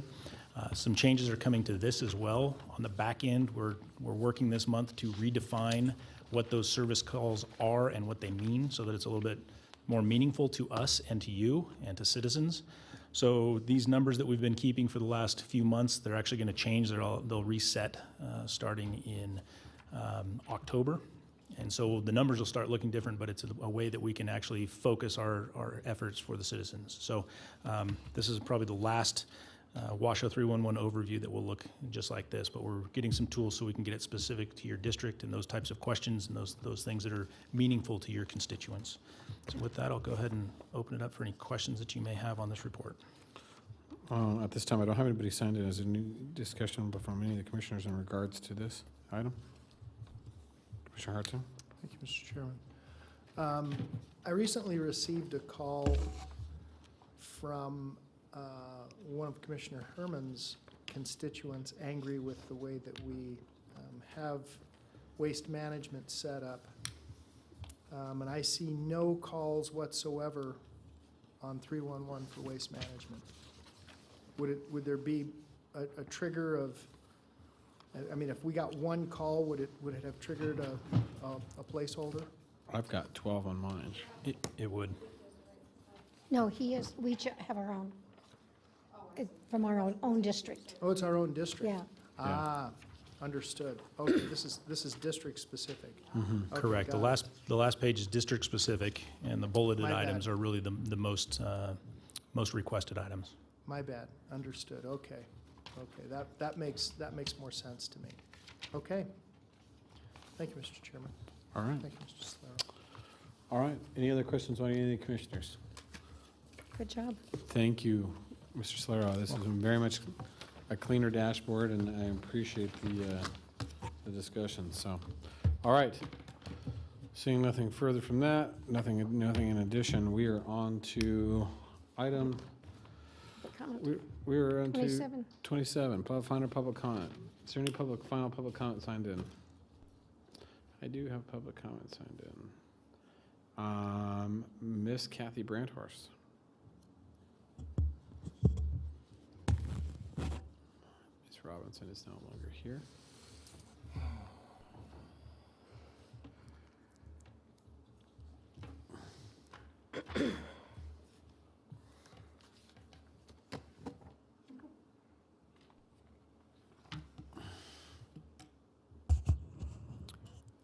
My name is Kathy Brandhorst, and I'm also the United States President. I just wanted to let you know we're still having lots of complaints about stolen payroll checks, stolen bank accounts, stolen money. There has been a lot of bank robberies. And also the problem is still existing because they are only victims. You are forcing them homeless. They don't have a place to live because they need to pay rent. You have all their money and they have no place to go at all. You also exclude them from eating at the St. Vincent's dining room where they need to have something to eat and drink. You are telling them they cannot do this. So hopefully the public will understand this and maybe we could get some help, maybe a sandwich on the bench or maybe a drink on the bench. especially those benches at the bus stops. Also, I just wanted to let you know, not only stealing our monies out of our bank accounts, you have no right to do that, so you are charged bank robberies, of course. You will be charged embezzlement because you cannot spend the money at all. And even though you try, you still can't spend it. I heard from different department stores, different grocery stores, you still pay nothing for those purposes. You cannot afford it, not at all. And they are not accepting the money from you anymore because that money does not belong to you, and they know it. And I just wanted to mention, you know, child molesting, child murders, child sexual abuse. And you know who you are, and you know that these children still need help. They are victims because they may have been in the bank and they know who robbed the bank. They might have been in the department store buying things when they noticed, you know, who you are at the counter. You never paid nothing. So this is shoplifting, and now you grab the little child in your possession. Thank you, Ms. Brandfox. All right, seeing no further public comment, we'll bring it back to the board. Mr. Manager, we're on to item 28. Item 28 is Commissioners, County Managers' announcements, reports, updates, requests for information, or topics for future agendas. All right. Commissioner John. Thank you, Mr. Chairman. I just want to remind you again that September is Hunger Action Month. That's why I'm taking the SNAP Challenge for $20.30 for 1 week of eating. And to request that we bring back to us for those affected by the Lemon Valley flooding, animal services reimbursements and anything that's related to animal services, including relocating people that have animals to provide them a place to live. And that is all. Thank you. All right. And all I would, Commissioner Herman. I was wondering if maybe, sorry. All right. If when community services or whoever's going to go out and find out how many people want to get their home spot or moved, if while they're talking to those same people, if they would be asked the same question about having their homes elevated. And the other thing was, I hadn't heard anything about the hangar door for Raven. It wasn't on my list. So that's the two things I wanted to say. Great. Thank you, Commissioner Herman. You know, and I would also agree with Commissioner John. We need to look into the Animal Services Department needs to look into some kind of a disaster relief fund to help with displacement of animals during disasters. Also, you know, one thing I would like to bring up for a discussion again as we move into wintertime is the stormwater utility districts that Commissioner Hartung has continued to discuss, and how we maintain some of these ditches prior to, or some sort of initiative to maintain ditches prior to the wintertime. All right, seeing. What? I'm on here. Oh, you are? Oh, there it is. Just popped up. Madam Vice Chair. Thank you, Mr. Chair. Two things that I thought about and would like to see Dwayne include in the conversation that he's going to have with the people in Lemon Valley regarding the flood control issue. One would be that I think it's important that we make sure they understand that if they choose to sell their house or relocate their house, certainly if they sell their house and buy a new property, they would not be able to come under the legislation that was passed this last session that would allow their tax rate to stay the same.